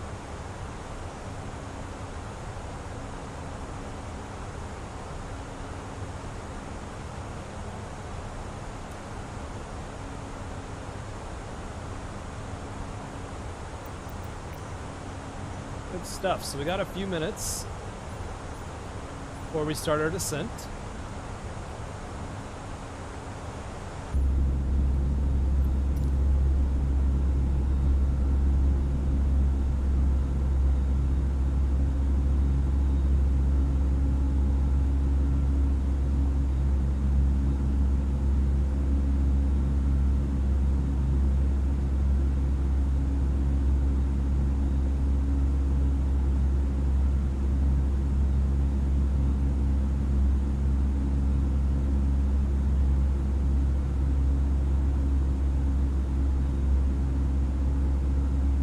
Oh, that's cool, man. I didn't even know you could do that. I'll have to do that. You can put the actual runway in. That's sweet. That's good to know.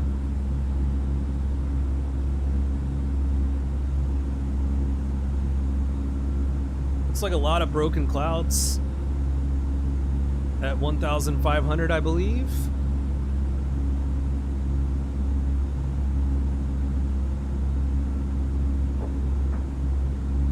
Start wearing my glasses, man. I got these computer glasses, kind of broken, but I need to start wearing them.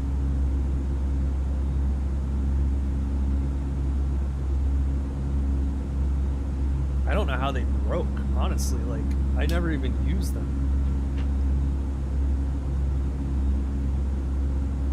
But I need to start using some.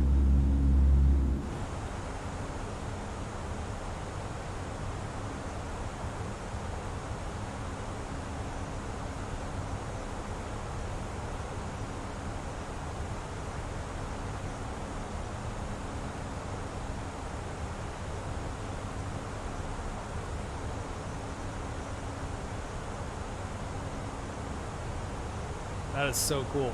Love that.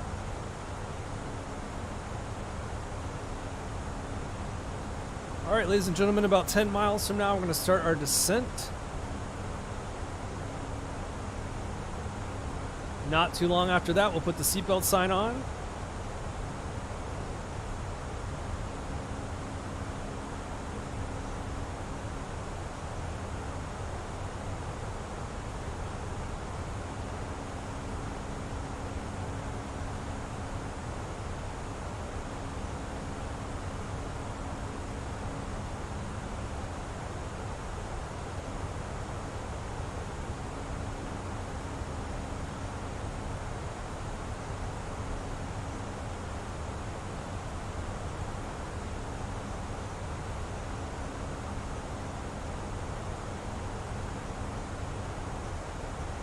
I'm gonna trust this thing. I'm gonna let it do the speed automatically on autopilot. We'll do the auto thrust and see what happens. So I've been doing a lot of that on my own. Let's see how it goes.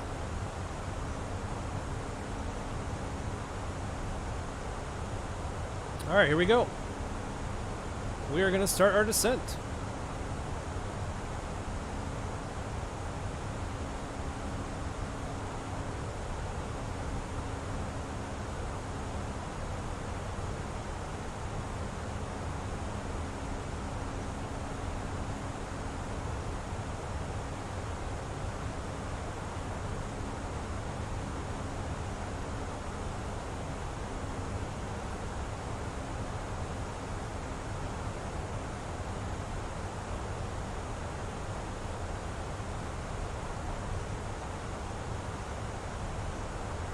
Here we go, folks.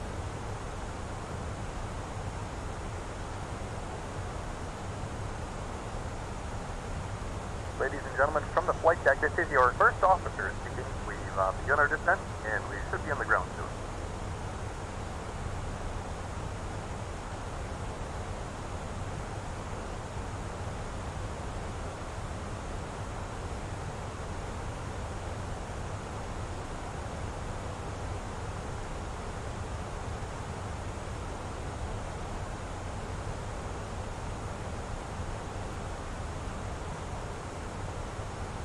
I'm going to go into manage descent. Should I put the descent? See, this is a little different for me, but I'm willing to, since you're going to be my co-pilot, we can do, I know what it does, but I just normally like to have more control. We could do manage descent. That's totally fine. Let's see what we want to be at for Lidro. We have a flight level of 243. Lead 1P, we want to be flight level of 243, so we'll just leave it at 24,000. So that should be good right there. I'll let it do its thing.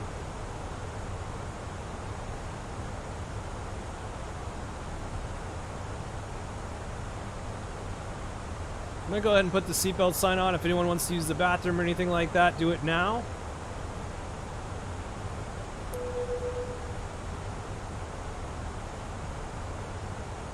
Ladies and gentlemen, the flight crew has turned on the fasten seatbelt sign. Please return to your seats and fasten your seatbelt.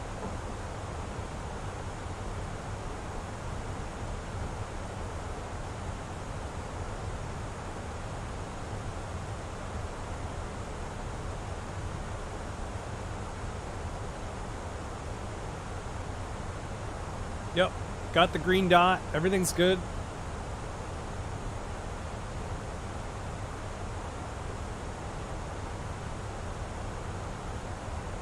By the time we get to MA536, we want to be at, let's see, 4,000, we'll say, for MA534.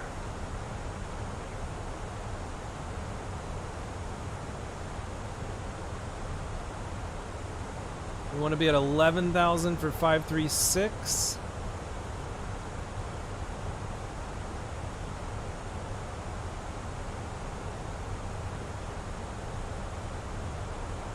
It's looking pretty legit right there, actually. I mean,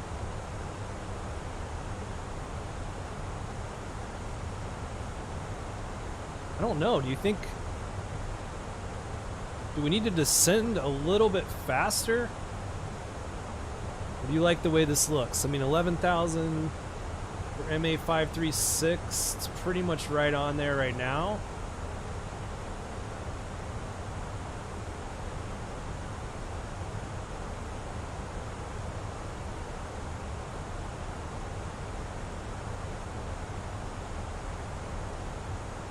I mean, that's what it has in the flight plan here. Flight level 11,500. So we should be okay.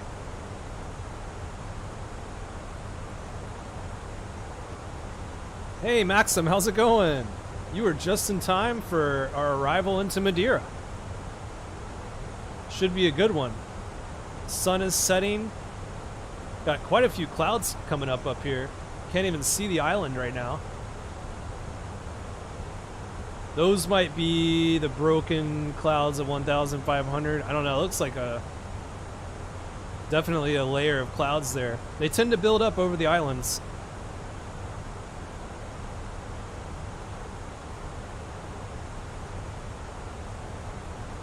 By the time we get to MA534, we want to be at 4,000.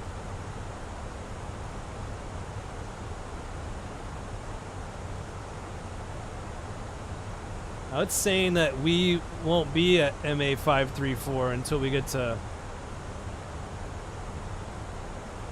like, it's saying at MA534 we'll be at 7,000. Is that because our speed Hasn't slowed down yet.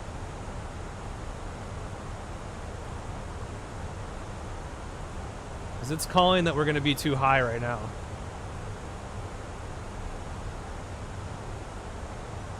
What's the deal with that?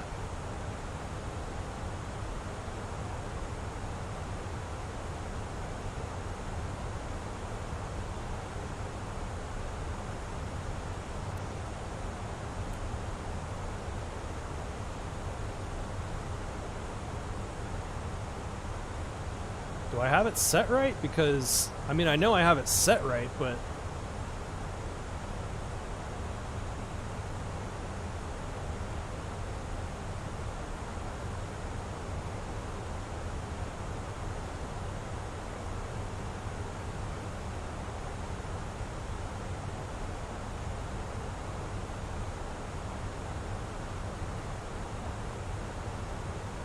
Should I extend a notch now?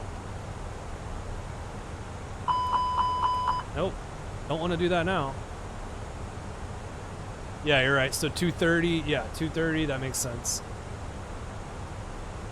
Does it need help slowing down?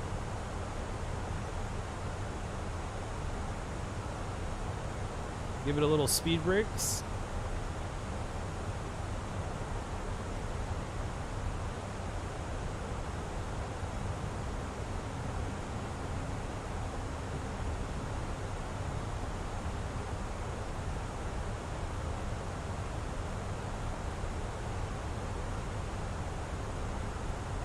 See, what I'm concerned about is it's not saying we're going to hit MA534. It says we're going to hit 7,000 feet there,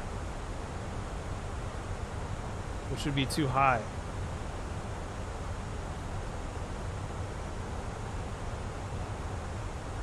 That's what I'm concerned about. That's why I like to manage the vertical speed myself, because this is like, this makes me worried that it's saying we're not going to reach. Okay, it doesn't want the speed brake.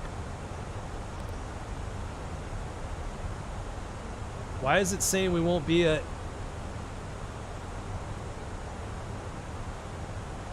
MA534 until 7,000 feet?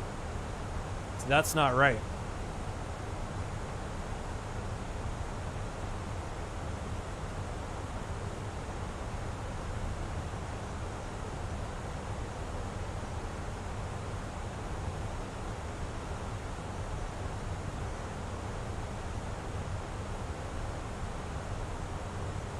Oh, is that just a minimum constraint? Yeah, I gotcha. That's what it's, I mean, yeah, that is what it says on the plate as well. That is just a minimum, you're right.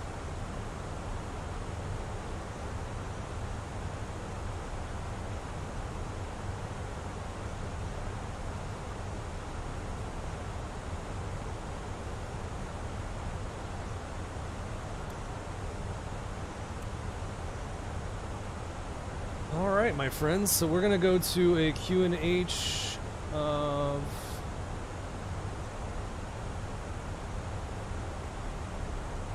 1024.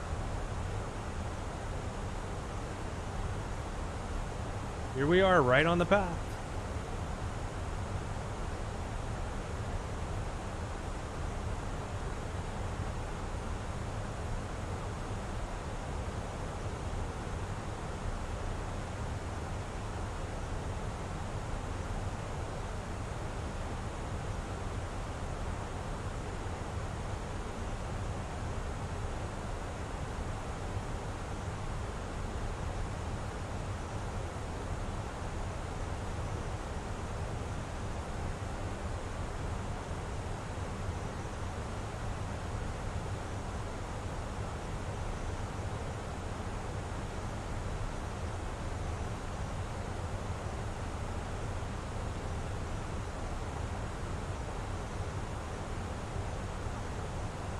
Got 114.9 for VOR frequency.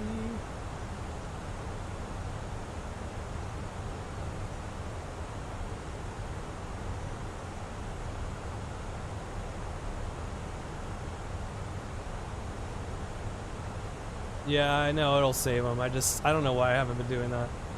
Okay.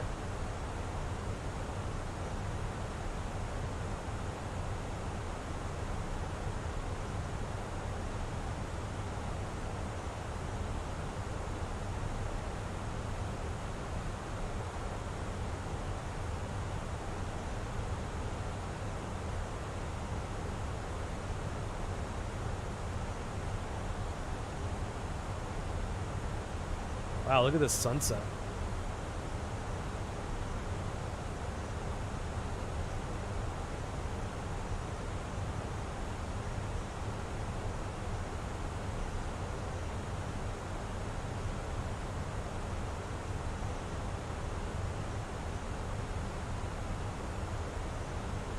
Here we go, my friends. We're gonna come out below the clouds and we should see our airport. Ooh, we're gonna get to break through this layer. Sweet.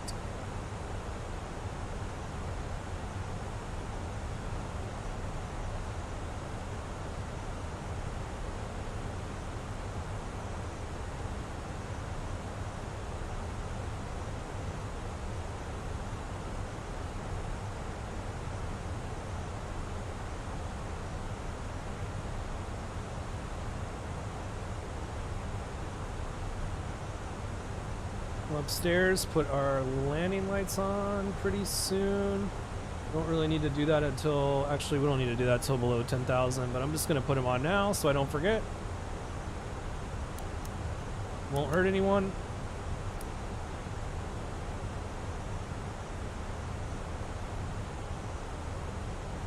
Speed brakes armed.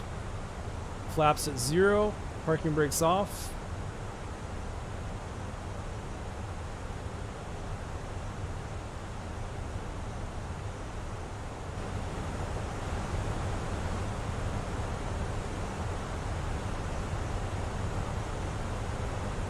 Got a couple other people at the airport there.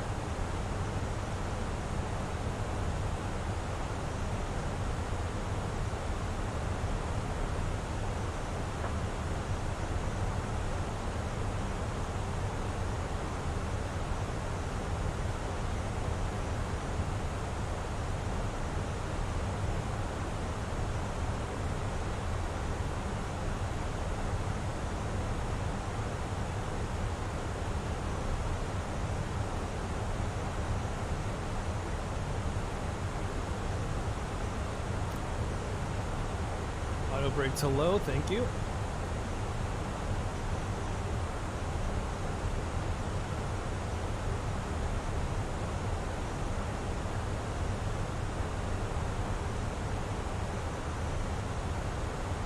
Thank you, co-pilot.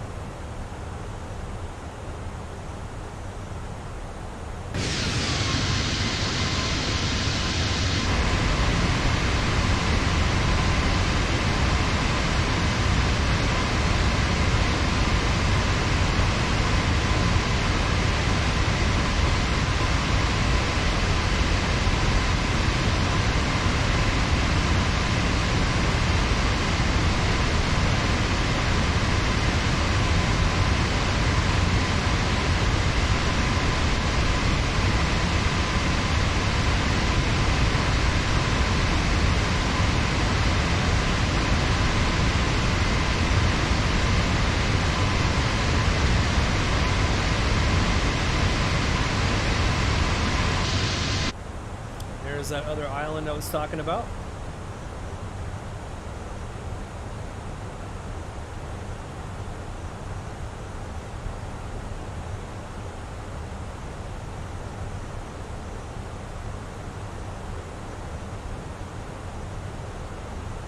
Pretty soon we can activate our approach phase.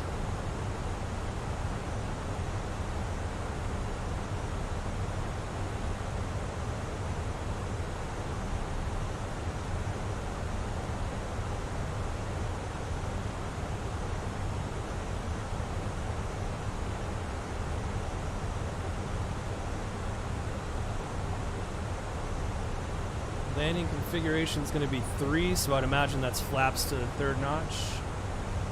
Correct me if I'm wrong.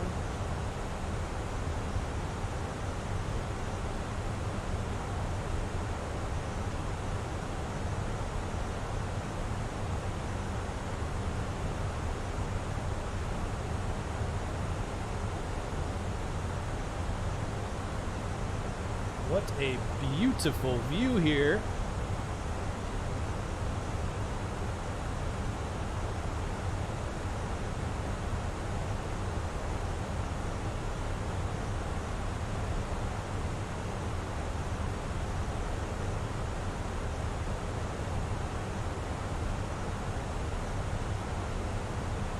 See the island popping out right here? Just gorgeous.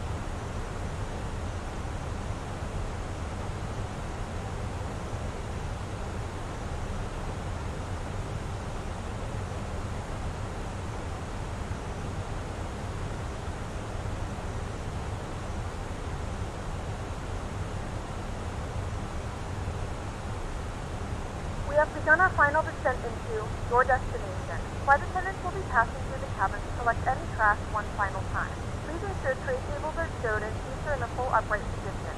Please also store any carry-on items either in the seat back pocket or under the seat in front of you. Please complete all Wi-Fi related tasks and stow any larger electronics.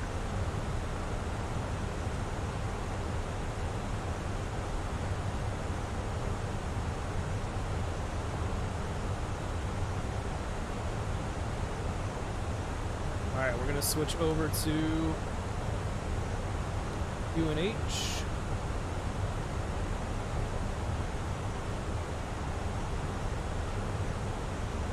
Needs more drag. So let's give it a little more drag.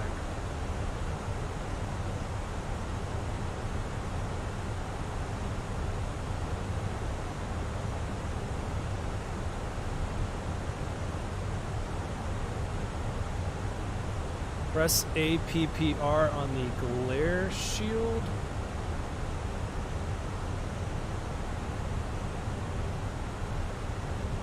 Yeah, I was about to activate that. I was keeping an eye on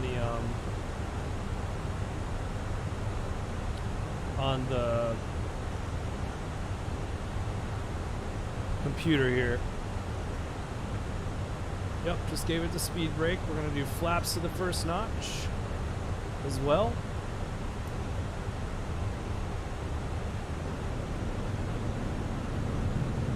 And I can see our runway up there, right there.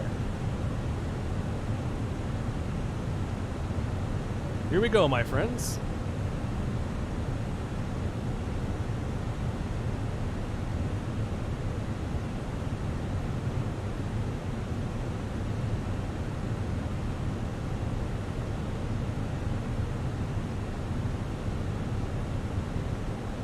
I'm gonna go flaps to the second notch.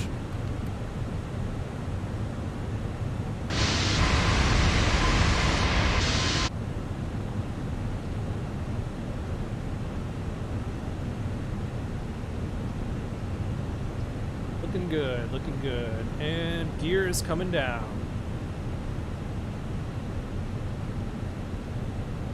Don't think we need these anymore.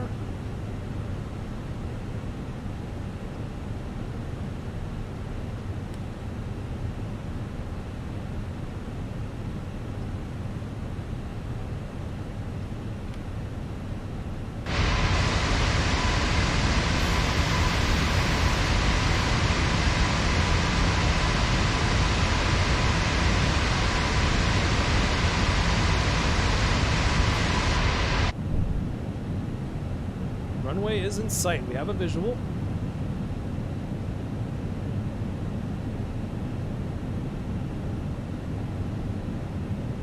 It's already running us at 140. That's cool. That's fine. I thought it would be at like 160 right now. That's cool.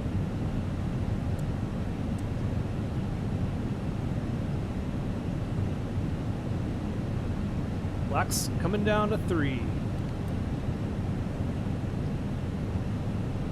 What a beautiful approach.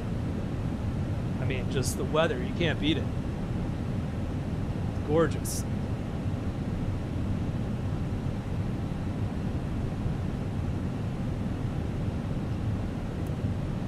Speed brakes armed.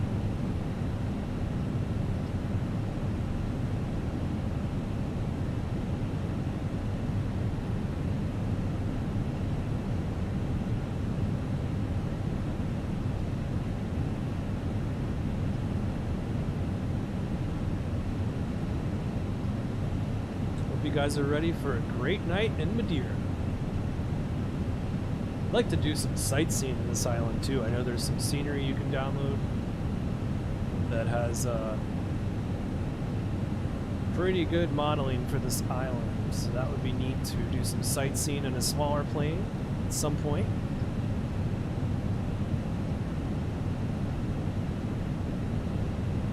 Look at these clouds. This is cool, man. I love this stuff. That is cool.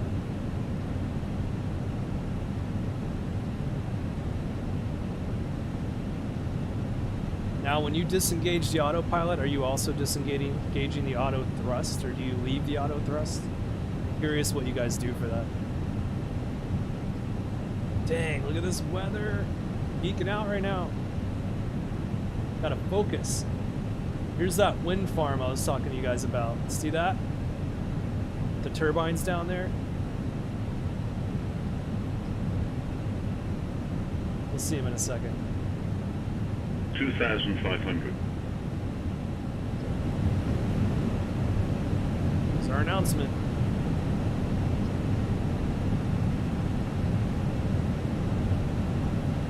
Come through the clouds here, you'll get a better view of this wind farm. We're coming right over. Here is the runway.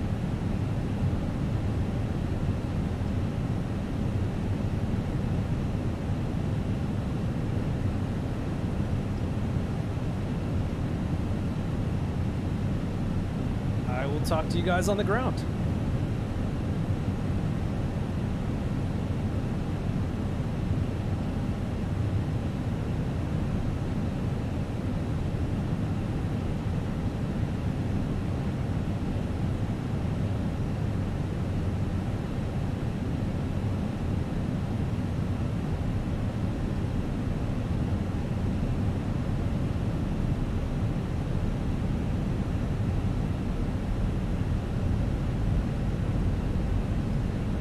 $1,000.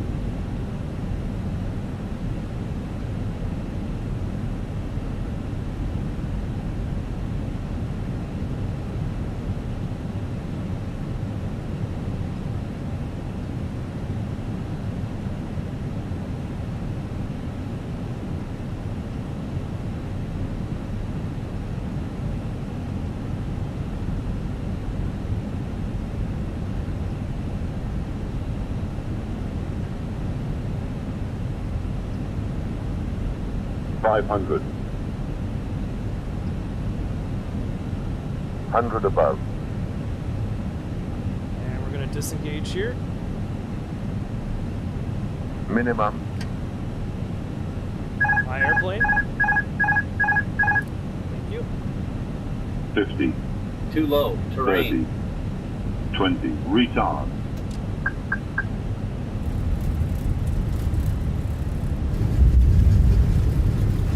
Let's engage the reversers. Not bad. Could have been a little bit softer, but that's okay.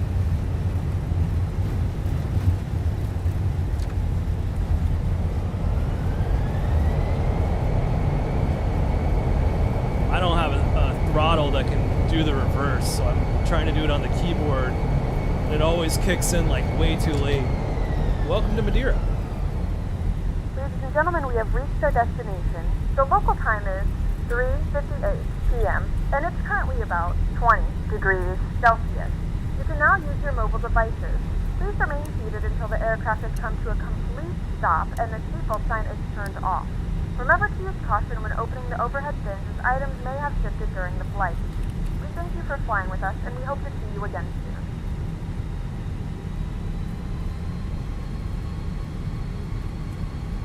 I had a great co-pilot, so not taking all the credit, but thank you. That was a little different for me to do everything auto. I usually am managing the speed and managing the vertical speed, so I really had to trust the airplane on that one. It was interesting.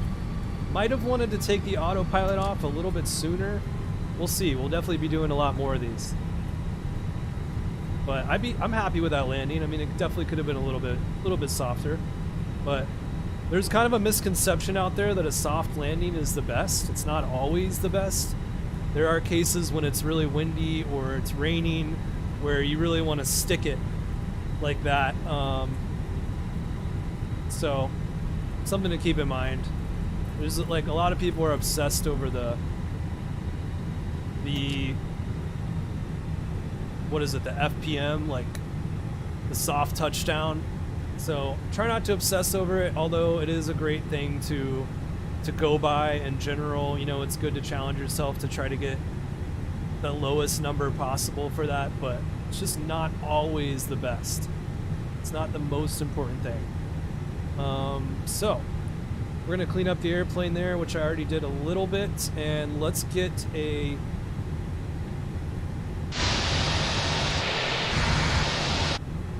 an idea of where we're gonna be parking here.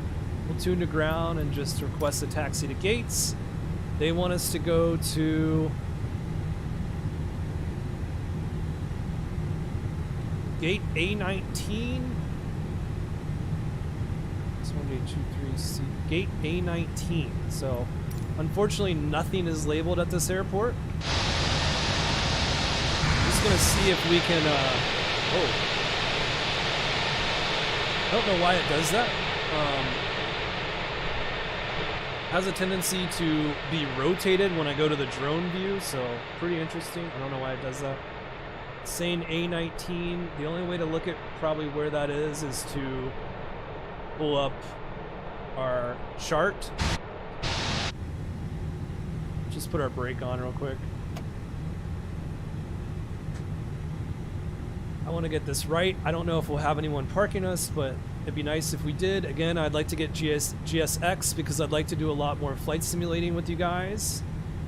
I'm doing at least one a week, if not two, and I'll definitely be flying more airliners, so I need to get GSX Pro.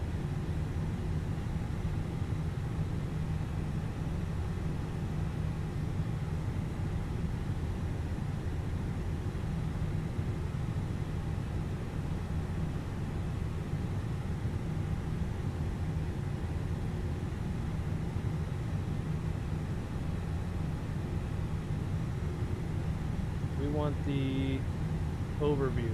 Sorry, I get lost in these charts sometimes. Not the overview.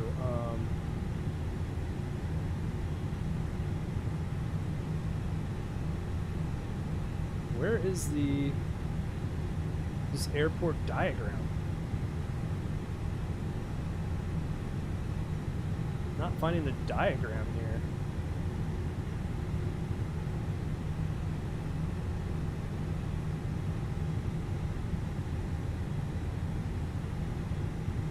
Is there no diagram?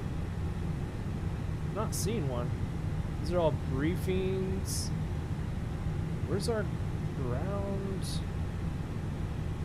Where's our charts?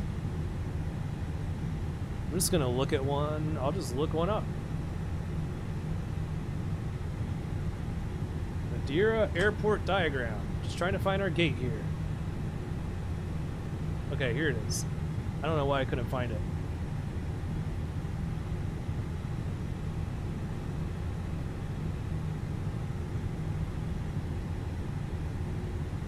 Where is A19? So we've got base ops, command post, tower, fire department. These are the TA. Those are TAs there. I don't know how well this airport is modeled, to be honest. I mean, it looks like there's really not a whole lot to choose from. And I also don't see anyone waiting for us to park us.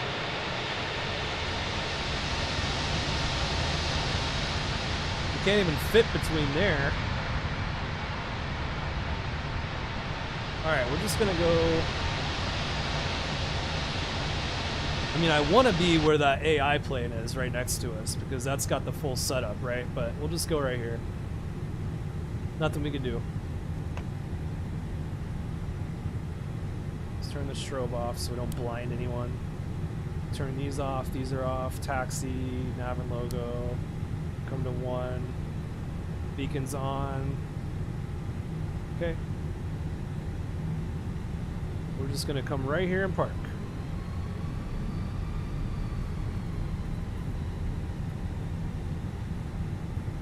Beautiful approach though. I mean, it just like doesn't last long enough, you know? Just really taking it in. If we actually went to live time right now at this airport, it would be dark. This is live time in Madeira. We'll definitely do some night landings.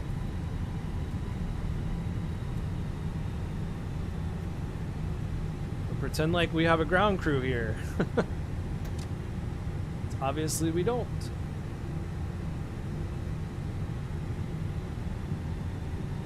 We'll pull up a little more.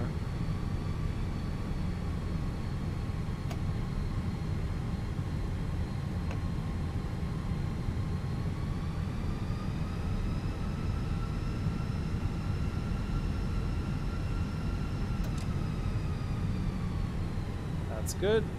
Parking brake's going on. Sweet. All right, let's get our APU going. I should have done that already.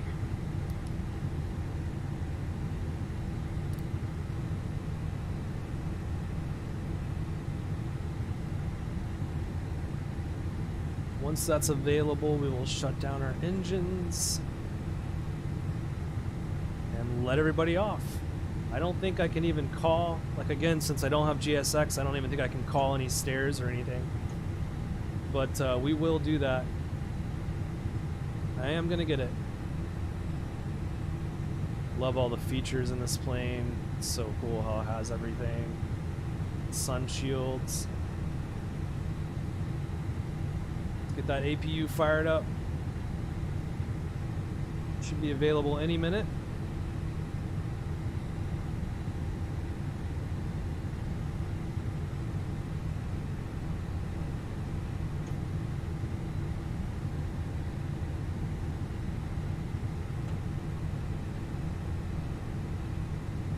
Come on, baby, come on. There it goes. Put the APU bleed on. Okay.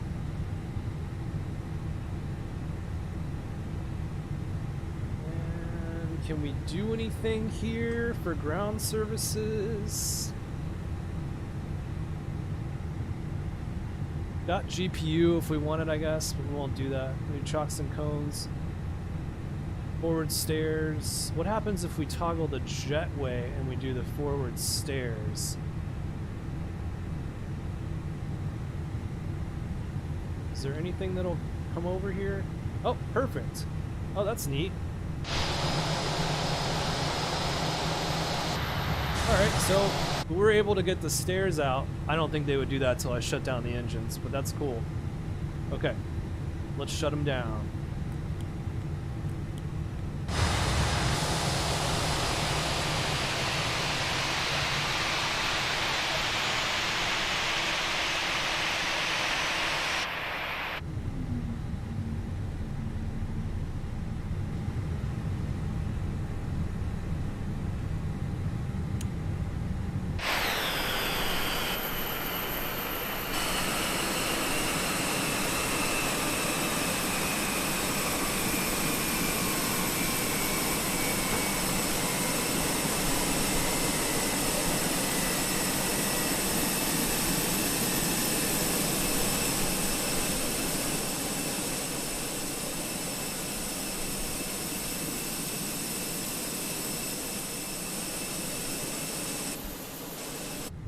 Hear the engine shutting down. The other thing, I shouldn't say one thing, but another thing that I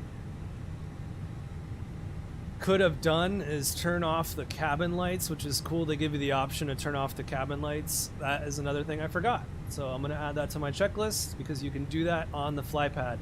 So we're now going to deboard.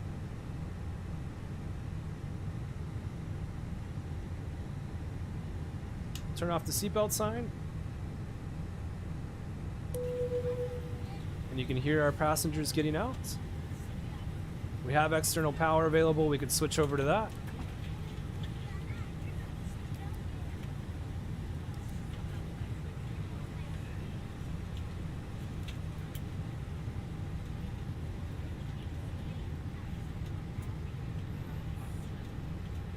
Cool. Oh, wow, and it's opening up the forward cargo, aft cargo. It's automatically doing that. That's cool.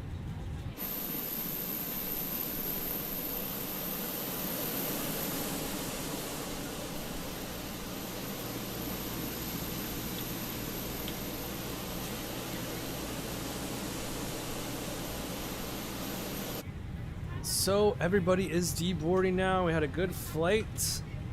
Let's go ahead and just shut off the batteries.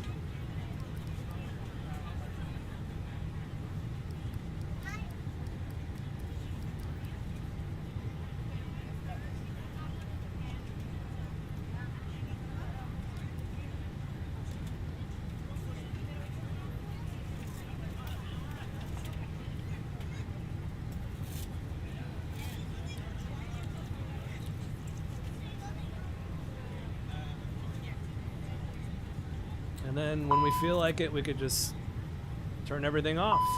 We'll just pretend like there's another flight and leave. We'll just stay connected to GPU power. And that is going to be pretty much it today, my friends. So that was really fun. Learned some things that I will never forget, especially the window. Now I know in order to close it, you have to hit this little latch right here. That could have saved us a lot of time. Just me knowing about that one little lever there and how to toggle and untoggle the iPad. Learned quite a few things today in our MCDU as well, so I'm really looking forward to the next A320 flight. Although I like anything that I put up as a vote, so again, I would just love for you guys to go vote. It's right here is the link, and this vote is going to be for Friday, so that's exciting. I always put my next live stream up on my YouTube channel, so if you go to the YouTube channel, you know how they have a banner at the top of a YouTube channel? That's where my next live stream will always be. So I'm changing that right now to December 2nd at 1200. So all you got to do is keep an eye on that and you'll know when the next stream is going to be. Also planning on streaming to Twitch, which I just tried out and it seemed to be going well. This one was supposed to be going to Twitch. I don't know if it is or not. I'll check. But should be going to Twitch and Facebook as well. Thank you guys so much for being here. It means the world to me for you to be here hanging out, and it's just like so much fun. And did I not turn off? Didn't turn off all my lights here. Gotta turn off the nav and logo off. And strobe could be off. That could be off. But yeah, you guys are the best. It's really, really fun hanging out. And now we're on Madeira, so let's go explore Madeira. It's a beautiful night. And I will catch you guys soon. I can't thank you enough. Peace.